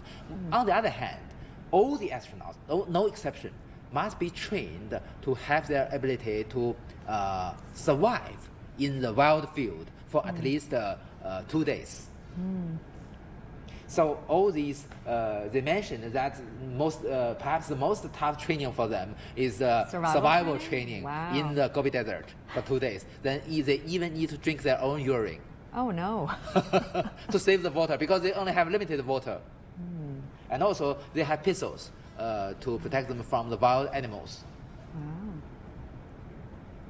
So they are perfectly capable of getting out of the capsule on their own and then survive. They can do that, but on the other hand, we must be careful. Maybe in the future, when we already been very experienced and very confident, maybe we can optimize the procedure to go out by ourselves. Yeah. And you mentioned earlier that they are bringing back a number of experimental specimens. Will those specimens be transferred to Beijing immediately after this? The whole capsule will be brought back to Beijing, to the space city. And also we will have a ceremony to open the hatch and bring the samples to the certain research institutes. And also maybe there are something special, for instance, maybe some first day covers and these kind of things for the outreach purposes. And now the space station up there, the Tiangong, is in how many modules does it have? It has 3 modules and 2 spacecraft. The Tianhe-1 core module, Wentian and Mengtian laboratory modules, and also the Shenzhou-17 cargo spacecraft, and also the Shenzhou-18 manned spacecraft. So the combination of 5 spacecraft.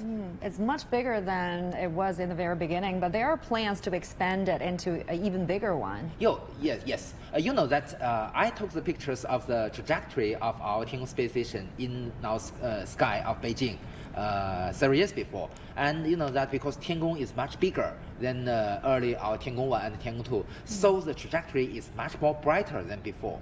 So it's very interesting. You can also see the very bright spot going through the sky of Beijing. So it's a very beautiful view. And we've noticed the Shenzhou-17 crew, they're all selected from the second and the third batch of astronauts in 2010 and 2020. We're hearing words that we are closing the fourth batch of taikonaut selection process very soon. Quite right. Yes. So according to the announcement of Mr. Lin Xiqiang several days before, we already almost complete the selection of the fourth batch. And absolutely, we have our astronauts, the payload experts from Hong Kong or Macau. That's a good news. Do we know how many new astronauts are we getting? Not confirmed, formally released, but we believe that we will have more payload experts and flight engineers in this batch. So you know that today we were already in the stage of the utilization and the development. So the major task of our Tiangong station is to conduct scientific research, to do experiments. So that is the reason why we need so payload experts. So we need our scientists to reach our Tiangong space station to conduct scientific research directly. And also in the future, we can hope that we can have more, as I mentioned, for instance, the material made in Tiangong space station it can benefit the processing of the axis used by our bearings, used by our construction of metro system, and also be helpful for us to construct more ideal nuclear plants. So all these transplanting of technologies we got from research works on board our Tiangong station will be very, very important, also very, very helpful for our daily life, for our national economy, and even for the progress of the whole human society. Yeah, a lot more to expect there. When do you think these new astronauts will start their mission? I mean, for Jiang Shengjie and Jiang Xinling and Tang Shengjie, they only trained for a couple of years before taking this flight, right? They became astronauts in 2020, and then they had their first flight in 2023. Make a record that he returned to Tiangong space station within only 2 years. So I believe that Mr. Tang Shengjie and Jiang Xinling is so young. So I believe they can have plenty of chances to have their second mission. 雄鹰讲，一监一保人员正在对一监一旧载体进行消毒。报告完毕。Oh, the mechanics are preparing for the astronauts, the vehicle.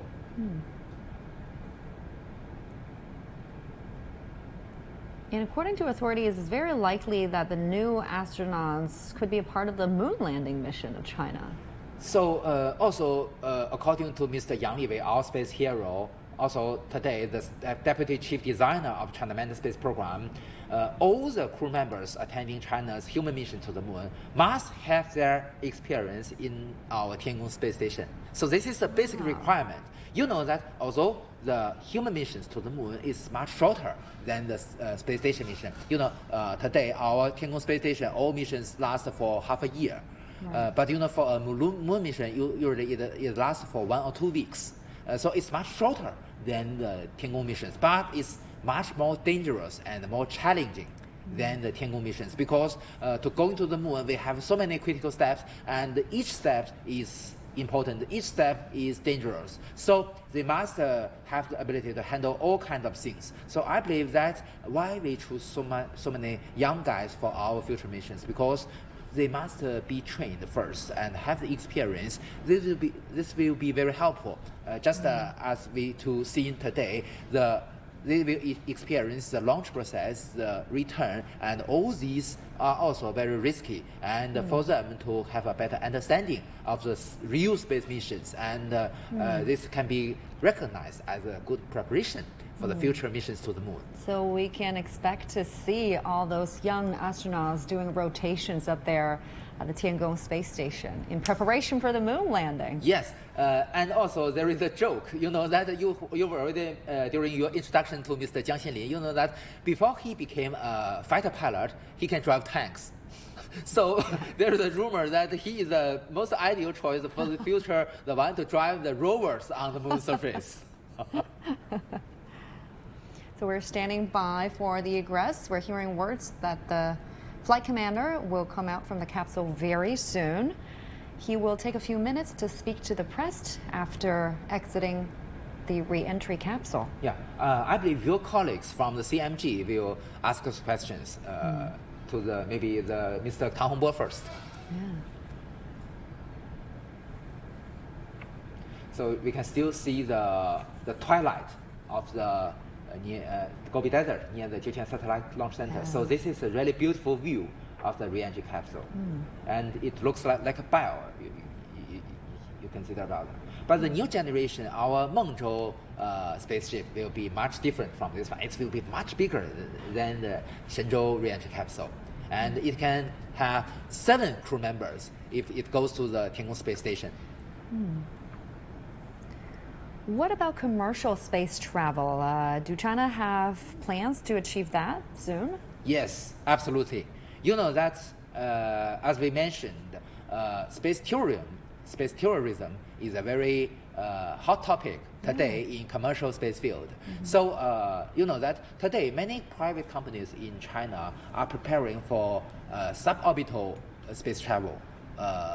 In the future, just to travel to the edge of the space, right? Yes, so touching the outer space for several minutes, like that was being done by Blue Origin or the Virgin Galactic. Exactly.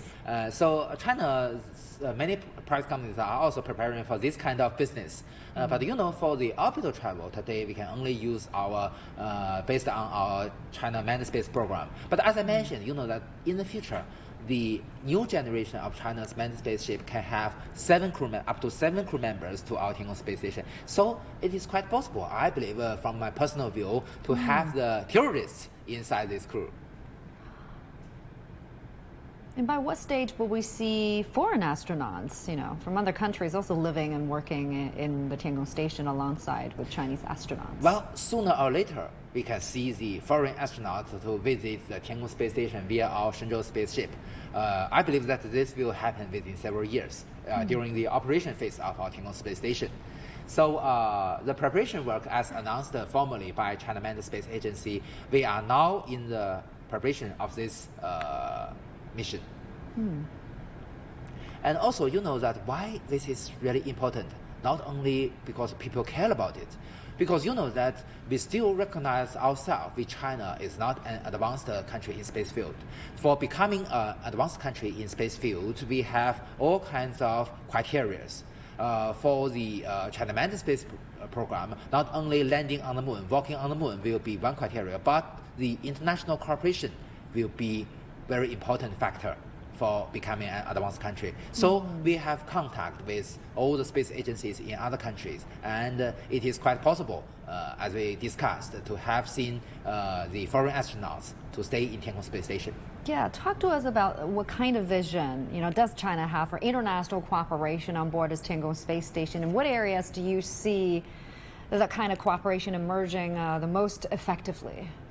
You know that today I believe we've already, you know that one thing we've already been accomplished is calling for proposals for the joint experiments on board Tiangong space station, which has been done by China Manned Space Agency and the UNOOSA, or United Nations Office for Outer Space Affairs. So they called for proposals several years before, and already there are 9 experiments selected by these 2 organizations, and the scientists and engineers in other countries have already made these payloads, the devices for these experiments. So sooner or later, we can see that these experimental devices will be brought by Tiangong space station, either by Shenzhou spaceship or by a Tianzhou cargo spacecraft, and being conducted by Chinese astronauts. So this is the most easy way for international cooperation.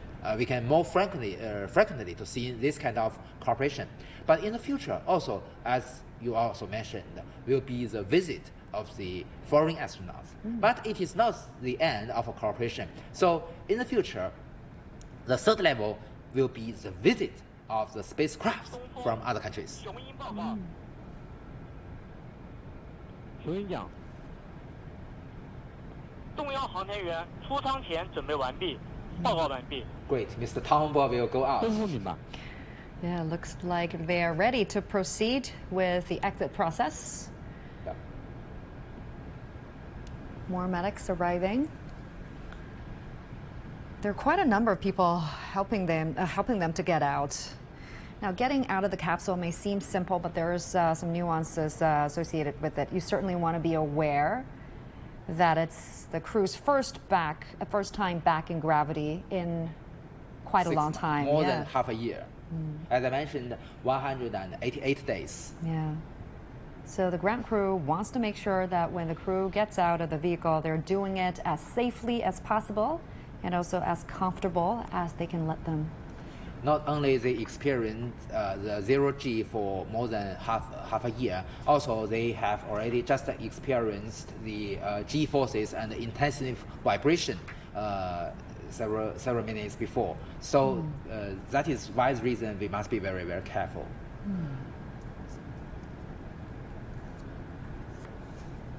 There you see the chair. Chair is in position.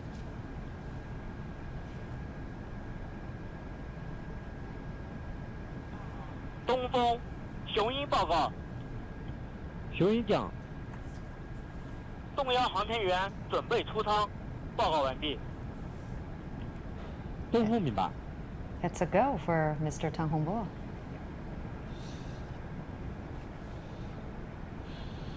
From his voices, I can believe that he is in good shape.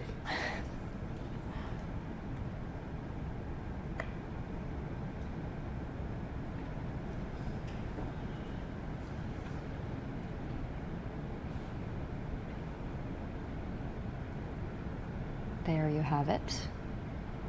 We can already see his feet. So feet out first. There you go. First one is Tang Hongbo. 雄鹰讲。动幺航天员已出舱，报告完毕。东风明白。Tang Hongbo again is a veteran astronaut, used to be a fighter jet pilot. This is his second mission to space. His first flight to space was in 2021 on board the Shenzhou-17 spacecraft. That was, let's take a listen. He's about to speak to the press. Hello, Tang Hongbo. Welcome back. And we are with CMG as the first tackonauts back to the China Space Station from a 3-month mission to 6-month mission. And this time you're back to Dongfeng landing site for a second time. Anything you would like to say? I feel so proud of my country. And I came back in spring. I departed in autumn. I feel like I experienced the most beautiful seasons. And thank you for everyone's attention. I miss you so much. Flying in the space station for over 180 days, I finished all the tasks, but also at the same time, I miss my home. Every time when I fly over the mainland, the homeland, I always looking for my homeland. And also full of pride. And the Tiananmen Square in Beijing, and also that's my hometown, the landmarks, and Yellow Mountain. Actually, I saw them and also took pictures. Now, finally, I came back, and I feel everything's so good. And going forward, I hope that I can see my colleagues, and also my friends, and also family members. I miss you so much. Thank you very much. That was Flight Commander Tang Hongbo. A big smile on his face and a wave as well. He is feeling good. Welcome home, Tang Hongbo. Full of happiness and confidence. And you ask whether he's from Hunan. Seems like he is from Hunan province. Yeah, I believe he will have some spicy food. Yeah. He had been trained for 11 years before taking that first flight to space. He became a taikonaut in 2010. And you know that Mr. Tang Hongbo is the fourth one in the second batch of our astronauts to have a space mission. 雄鹰讲。正在台送动幺航天员至1号一间急救车，报告完毕。 He will be transferred to the medical truck, where he will have each some crew medical member with one. checkups. Yeah, we have 3 medical tracks. Yeah. He will get to change into more comfortable clothes, have a hot meal, and a hot shower. Not a sponge bath anymore. Great We to haven't see him back. experienced this for half a year, more than half a year. Oh, yeah. And this is also his first time staying in the Tiangong space for half a year. Yeah. Last time he only stayed for 3 months. Yes. in the Tianhong space station. So the red tracks are what you mentioned, the medical tracks for each of them.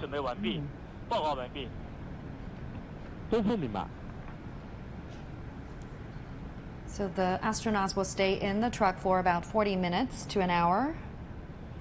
How long do you think does it take for them to get used to gravity again? That depends on their own personal conditions, and also depending on what I mentioned, their trainings. How ideal is that? And also depending on the examination, medical examinations, maybe within 1 or 2 weeks. 雄鹰报告。雄鹰讲。动两航天员准备出舱，报告完毕。都不明白。 Yeah, the next astronaut getting out is 02. That's Mr. Tang Shungjie. Yes. Mr. Tang Shungjie was born in 1989. He is from Gansu province. 雄鹰报告。 So young. 雄鹰讲。动幺航天员已抬送至1号一间医救车，报告完毕。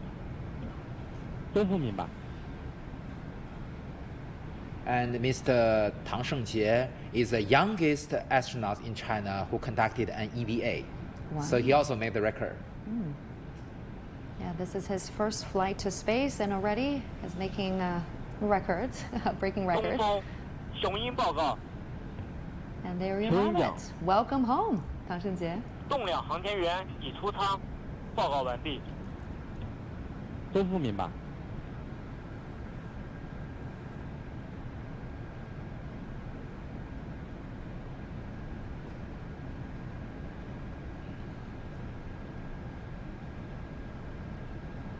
He will also speak to the press for a bit.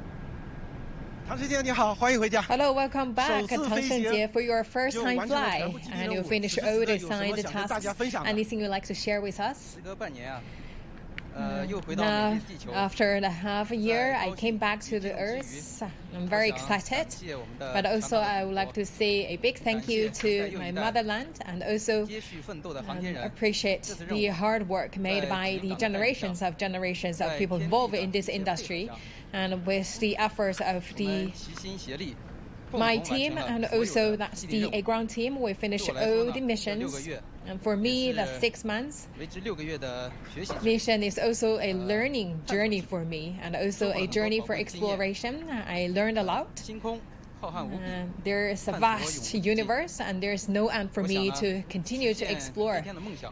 I believe that my dream came true, but that's not finished. That's also a brand new start for 全力地 me. 配合工作 So 人 I 员 will 做好后恢复工作， cooperate with the 以 ground staff 最佳的 and 状态 to 投入到后续的训 prepare 练当中。 myself to the following up training. 谢谢你，谢 Thank 谢 you. 你。 Now he's already beginning to prepare for his next mission. How long do you think it'll take before he gets back up there? I believe he has plenty of chances, maybe 2 years, 3 years, that's all possible. How long does it take for your body to completely recover from a space travel? Physically? Well, according to the introduction of our astronaut system, Ms. Huang Weifen, the chief designer of our astronaut system, usually they take several months to completely recover to the status before their launch. So they will have a normal training after that. 正在抬送动两航天员至2号一间医救车，报告完毕。都不明白。 So Mr. Tang Shengjie and also the Mr. Li Cong, the crew member of the Shenzhou-17 crew, both were born in 1989. So they are the COSI 1990 generation. So this is the youngest guy we've ever seen in China aerospace space missions. I believe that they will be playing a very important role, even a leading role in the future coming missions. And very More soon- challenging. Yeah. And soon we're going to see Gen Zers entering the astronauts team. Yeah. You're looking at Tang Shungjie being transferred to the medical truck. Once again, feeling great. Big smiles. They look great. They sound great. And in a couple of minutes, we're going to see Jiang Xinling, the last member of the Shenzhou-17 crew, getting out of the vehicle.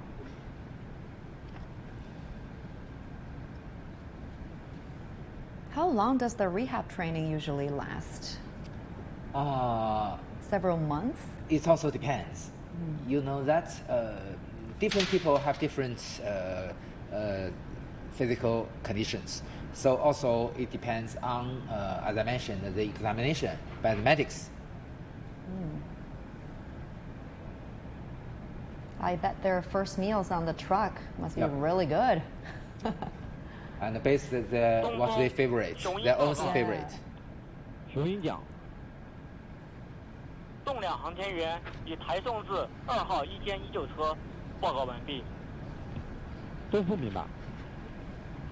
Next up, we have Jiang Xinling. He was born in 1988. He is from Henan province.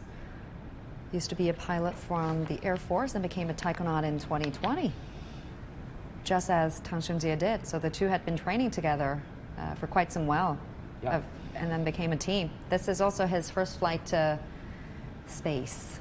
Yeah, for him, because he's from Henan province, I believe that the first meal, noodle will be a good choice. Because in Henan, we have very good, very delicious noodles. Yeah.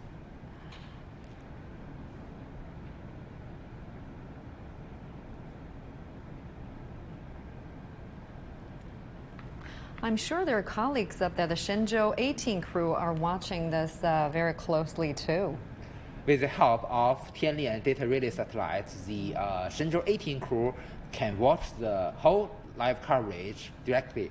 As the Shenzhou-17 crew just watched the launch live coverage of CMG just several days before.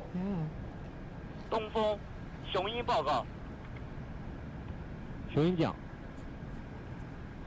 洞山航天员已出舱，报告完毕。都不明白。 That's a visual confirmation of Jiang Xinling exiting the returning capsule in great conditions. Again, your colleagues from CMG will have a short interview.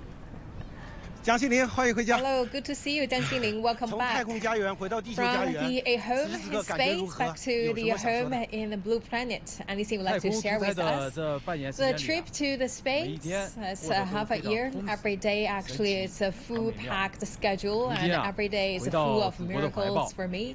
And now I came back to my homeland. I'm very excited, and I also feel proud of my motherland.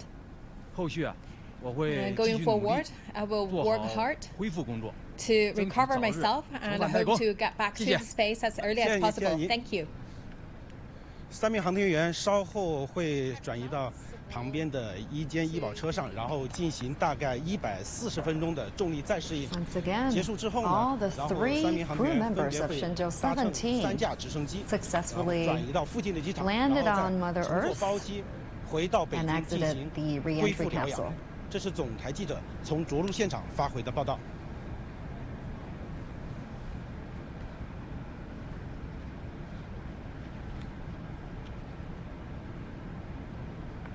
There you have it. 东风报告。我是北京东风，请讲。 3名航天员已出舱，后续组织航天员一间医保工作，报告完毕。北京明白。 Shenzhou-17 crew is now safely back home on Earth. They're getting checked out by the medical team. A very successful recovery operation. Big congrats to the team working on this mission.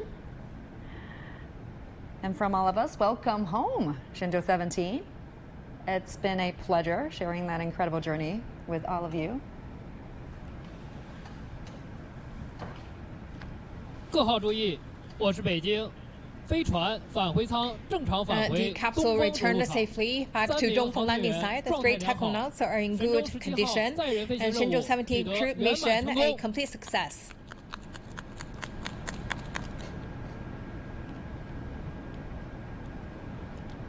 Big red screen. That's an official confirmation of a successful flight back home. How do you feel about it after witnessing another milestone moment for China's manned space station program? Well, you know that although I've already seen this so many times in the studio of CGTN, either on this floor and upstairs, but still really exciting at this moment. You know that it's not easy since my first cooperation with CGTN, the previous CCTV news before, at the moment we are still very nervous. We are not sure whether we can master the rendezvous and the docking technology properly or not, but everything goes smooth, but it's not easy for all kinds of preparation works and for the operations, the flight missions in outer space, in orbit. So today, we already have so great achievements, but also we should be aware to become advanced countries. We still must face so much challenges in the future, and we must be careful in the future. And I believe we have a bright future in the future potential operations of the Tiangong space station and also our missions to the moon and beyond. Yeah, we've really come a long way, haven't we? And some say being part of China's space program is like boarding an express train. Yeah. What will be the next big thing for China's space program? Well, absolutely, it's a hot topic to talk about the lunar missions. So we've already announced the Mengzhou will be the manned spaceship for this lunar manned missions, and also our Lanyue will be the lunar landers to the moon. And also we will make another very giant rocket called the Long March 10. And also we are preparing to make or design a new spacesuit to help the astronauts walk on the moon. Also, we will have a rover, as we mentioned, to help the astronauts to extend their range of exploration on the lunar surface. So we've done all kinds of preparations, and today, according to the announcement of China Manned Space Agency, we've already designed all these spacecraft, and now we are making the engineering models now to conduct the mechanical test or the thermal test for the new generation spacecraft. And also, you know that besides our manned missions to the moon, today we also consider to extend or expand the scale of our Tiangong space station. We will have now, we just discussed, we have 3 modules now. So in the future, we can soon see the 4th module. And also, finally, the competition can reach to 6 modules, each with more than 20-ton level. So very huge space station, reach to almost half the size of the International Space Station. Moreover, we also have the what we call the Chinese Hubble Space Telescope called Xuntian. So the performance will be much more powerful than the Hubble Space Telescope, with a field of view more than 300 times broader than the Hubble Space Telescope. What about the Mars mission? What can we expect on that? As revealed by Mr. Yang Liwei, sooner or later, after we have already walked on the moon, I believe we can have manned missions to the moon. I believe within this century. But we must prepare that very, very carefully. And you know that for a manned mission will be more challenging and more complicated than a lunar manned mission. So we have so much key technologies to break through, and also so much preparation works to do. Once again, you're looking at the live pictures coming from the Dongfeng landing site. All the 3 members of the Shenzhou-17 crews have already exited the re-entry capsule and being transferred onto those 3 medical trucks, 1 for each. So they will first go to the, as I mentioned, the Dingxin Airport, very close to the Jiuqian Satellite Launch Center, and fly back to Beijing by an airplane to the Xijiao Airport. So they will be heading to the airport immediately after this. They will not be staying at the Jiuqian Satellite Launch Center? That depends on the schedule designed by the astronaut system. So because you know the astronaut system in charge of all relative things, affairs for the astronauts. And you know, if they are, I believe, if they are in good status, so they will not need any special medical treatment, so they will go directly to the airport. Will it be okay for them to take air flights that soon after landing? Maybe within several hours. We just done this before during, I can still remember in live coverage during the Shenzhou-12 and the Shenzhou-13 mission. We also have special coverage. We welcome our Shenzhou-12 and the Shenzhou-13 crew in the Xijiao Airport in Beijing. Yeah, you've watched so many recovery missions. How does this compare with others? How would you assess this one? How successful is it? Well, as I mentioned, in terms of efficiency, it's already become an ordinary routine almost. So this shows that our technology becomes more and more practical. So you may notice that you know that during the Qiuyuan, you may still remember that during the Shenzhou-12 and the Shenzhou-17 mission, we have some special coverage on the EVA of our astronauts. But today we don't have any special coverage on the EVA because it's already very practical. Routine. Yeah, ordinary routine.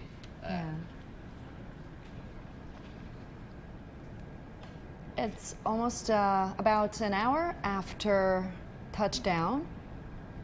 Yes. So extracting the astronauts, it's a fairly long process. Will it be shortened in the future? Yes, yes, probably. You know, that's, as I mentioned, because our technology becomes more and more practical. All right. Now, the China Manned Space Engineering Office has declared the Shenzhou-17 mission a success after its safe return to the Dongfeng landing site in North China's Inner Mongolia Autonomous Region. It says medical exams show the 3 taikonauts are all in good health. The crew has completed a 6-month stay in orbit at China's Tiangong space station. Last October, they were sent into space from the Jiuquan satellite launch center, powered by China's Long March 2F rocket. So welcome back home once again, Shenzhou-17. So Professor Yang, our reporter Sun Yiming, I believe, is standing by the Dongfeng landing site. We'll be able to speak to him in a short while. But before that, looking at the Shenzhou-18 crew mission, they are there, up there in Tiangong. What kind of tasks lies ahead for them?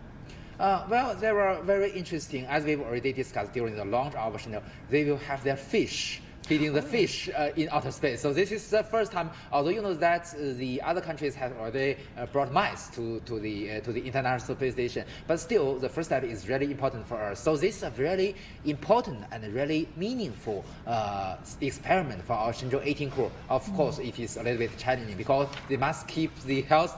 They must look after the fish, zebrafish, very carefully in outer space. Also, you know that it also with the plants also form a closed biosystem, a very shrinked ecosystem. So this is also a study for the future corresponding technologies. Moreover, they will conducting maintenance for our very critical pipes and cables outside of space station to avoid the impact of the debris. So this is also an extremely important step to ensure the more than 10-year operation of our Tiangong space station. We hope that it can work longer because you know that today we are in the utilization and the development phase, so which means that we are getting the results from the returns from the scientific research. So if it can work longer, we will have even higher research efficiency in conducting the scientific research. What do you think that has been done in China to foster innovation in space? What are the parts that excite you the most? You may notice that we adopted a 3-module design of the Tiangong space station, similar to the 3rd generation Mir space station. So from this view, it has the same feature of the Mir space station. But you know that Tiangong space station belongs to the 4th generation because it adopted many advanced technologies. Some are even more advanced than the International Space Station. So from the view of efficiency and from the view of the, for instance, the power supply, the power output is as good as the International Space Station, although the scale is much smaller. So I believe the innovation on system level is a remarkable one. So you know that until today we should be aware that China is still a developing country. So we only have a limited budget on space program, especially in manned space program. So what we care most is the efficiency. So we don't need a so big space station like the ISS. We just have a scale to meet our needs. So that is the reason why it's much smaller. But still, it's good enough for us to conduct scientific research. Yeah, and China is preparing to send its Chang'e 6 lunar probe to the moon next month. What do we know about that mission? It's well, that's also very incredible. You know, it's a little, as I know, many of your colleagues are very busy today. From the Wenchang launch spacecraft launch site to the Jiuquan satellite launch center. So they are very busy because these two, the schedule of the 2 missions are too close. But still, you know that this is will be another very exciting moment for the China Aerospace. Also make a milestone for us to become an advanced country in space field. You know that even for our Long March, for our Chang'e 5 mission, the central return of China from the moon, still we get that from the near side of the moon. So all the 10 sample return missions, including 6 Apollo manned lunar sample return missions and the 3 sample return missions from the former Soviet Union and our Chang'e 5 mission, are all conducted in the near side of the moon. But today, if we can be successful in the Chang'e 6 mission, we'll be the first one to get samples from far side of the moon. So that is really why it is so important. I'm hearing words. Our correspondent Zheng Yibing is ready for us. Yibing, great to have you with us. You're joining us from the landing site in China's Inner Mongolia Autonomous Region. You've been following the whole landing process. What kind of an experience has it been for you? Tell us more about it.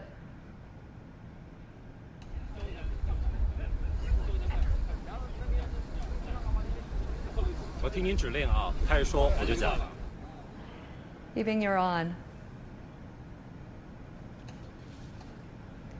There's a time lag there, just bear with us. Yibing, talk to us more about what have you seen at the landing site?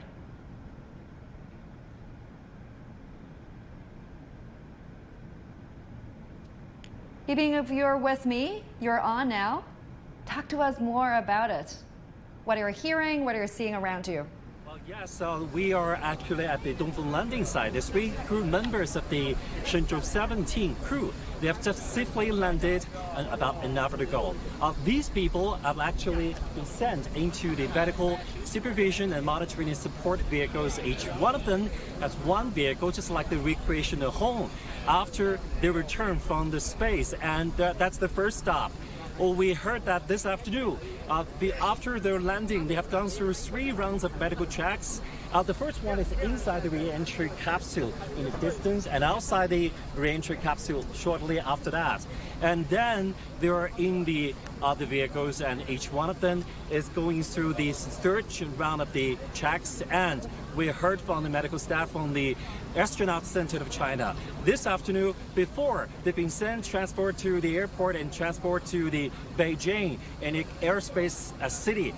There, they're going to have the Chinese meal. Before that, they were going to have the hot shower and Chinese meal, which is very helpful, providing the sufficient nutrition for these people. So the crew members of the Shenzhou-17, they have stayed in space for about 186 days and plus 15 hours. That's really a long time, especially the commander. This is the second time he's flying into space. There are only 2 years before the 2 space missions, and this is also the combination, the second and third cohorts of the Chinese astronauts. So we're expecting them to have the very good recovery from the space missions, and we'll update you from the Dongfeng landing site, also the Beijing. So just this situation here. Back to you. Thanks so much, Yibing. Great to have you with us today. After 6 months in space, Tang Hongbo, Tang Shunjie, and Jiang Xinling are finally home. This marks the success of the Shenzhou-17 mission, and that also brings us to the end of our special coverage today. Before we leave, let's take a look at their journey back home. I'm Li Chuan in Beijing. Thank you so much for watching. Bye for now.2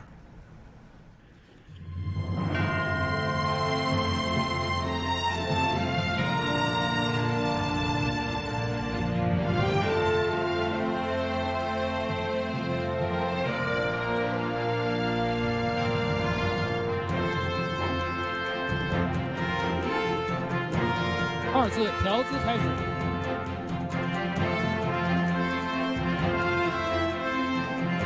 发动机开机，返回制动开始。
Welcome to The World Today on CGTN. I'm Li Chuan, coming to you live in Beijing.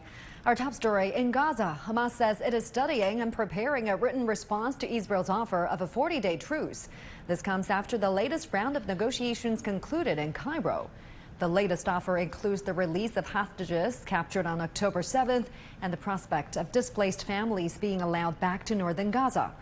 The U.S. and U.K. have called on Hamas to accept the deal, with the U.S. Secretary of State Antony Blinken calling it, quote, extraordinarily generous. It is reported the offer does not include a permanent ceasefire, a Hamas demand that has halted previous negotiations. Rival Palestinian groups Hamas and Fatah have met in Beijing for unity talks. Now, this was confirmed by China's foreign ministry in Tuesday's briefing. Take a listen. 巴勒斯坦民族解放运动和伊斯兰抵抗组织代表 Representatives of the Palestinian National Liberation Movement and Islamic Resistance Movement arrived in Beijing a few days ago for in-depth and candid dialogue. The two sides fully expressed their political will to achieve reconciliation through dialogue and consultation, discussed many specific issues, and made positive progress. They agreed to continue this process of dialogue with a view to achieving Palestinian unity at an early date. The two sides highly appreciated China's firm support for the just cause of the Palestinian people to restore their legitimate national rights. They thanked Beijing for its efforts to promote Palestinian internal unity and reach an agreement on further dialogue. People in Palestine have expressed their support for efforts to secure peace by their leaders, as mediated by Beijing. We hope that it will build on what was previously agreed upon through these meetings in Beijing, and that we will start a new page, especially in the face of these complex political and security circumstances facing the philosophical people of Gaza and the West Bank, as a result of this aggression condemned by all countries of the world. We hope we can return to Gaza soon to live in our cities like the rest of the residents of Palestine. Regarding the news we heard about Fatah and Hamas meetings and the Chinese mediation, we hope that China will succeed in this role and can pave the way for reaching an agreement that will end these difficult circumstances in which we are living. We appreciate China's role, but the problem unfortunately lies in the inability of the factions to find a solution. They must find a solution for us after all that we've been through. I believe an alternative body must be found to run the country. For more on this, let me bring in Mr. Cheng Jianquan, Director of the Diplomacy Studies Center at Hunan Normal University. Great to see you there, Mr. Cheng. Now, how much of a statement this is for Fatah and Hamas to hold unity talks in Beijing? The two parts actually separated in 2007, and this time the leaders of the two groups sit down to have a negotiation on the unity and on the future of the Palestinian people. I think is very important for the two groups and for the people in West Bank and in Gaza Strip, because after at least 7 months conflict between Hamas and Israel. So this time, I think we should find a peaceful solution to sit down to find the way out of the current dilemma the countries or the parties are facing now. And what are the main obstacles hindering reconciliation between the two factions? How might these be addressed during talks?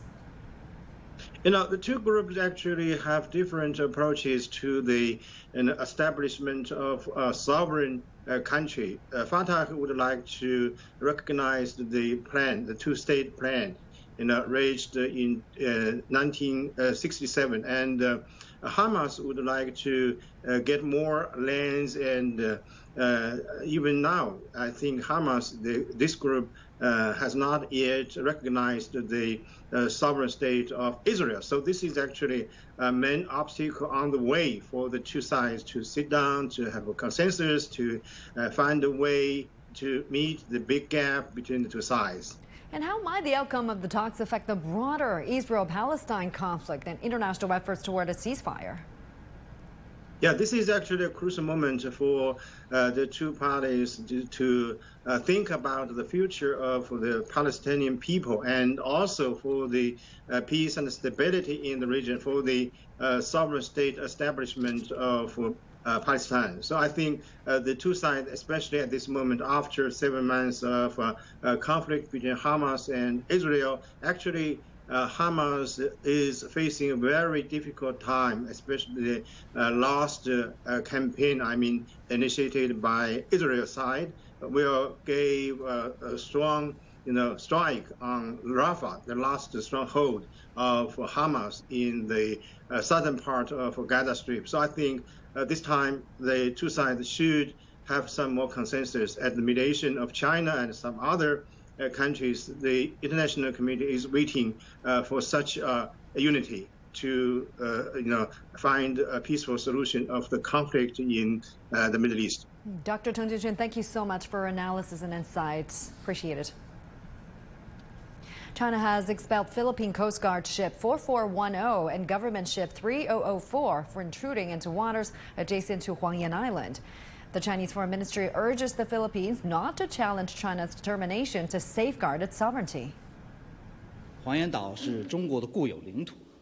Huangyan Island is China's inherent territory. Philippine Coast Guard and official ships intruded into the waters near Huangyan Island without China's consent, seriously infringing on China's sovereignty. China's Coast Guard took necessary measures to firmly expel the vessels in accordance with the law. China advises the Philippines to immediately stop its infringing and provocative actions and not to challenge China's firm determination to safeguard its sovereignty.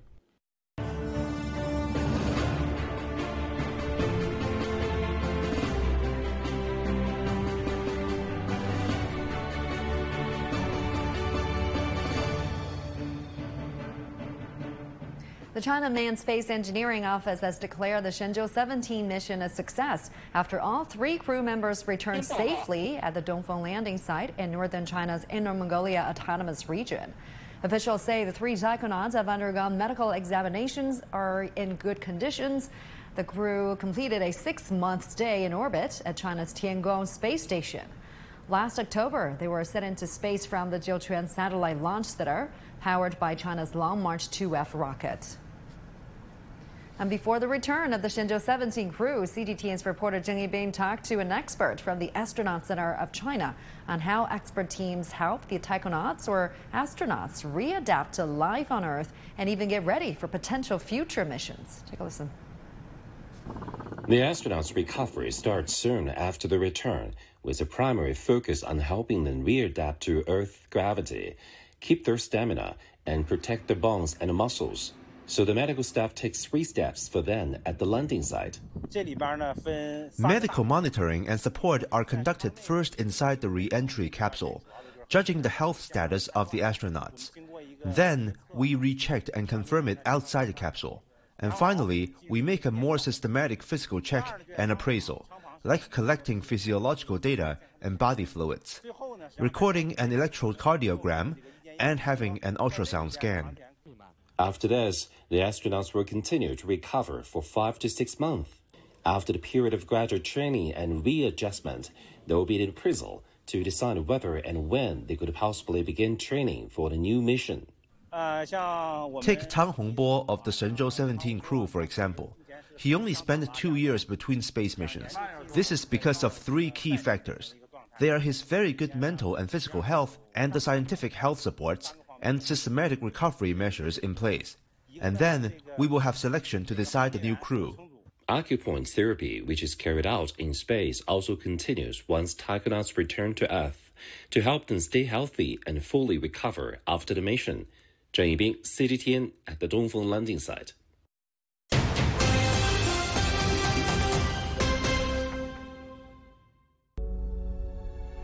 Facing the unknown is always difficult. In a world in turmoil, it's easy to lose orientation. But when the storms come, we have to see the possibilities. Reinvent. Find new opportunities. Discover a path forward. CGTN.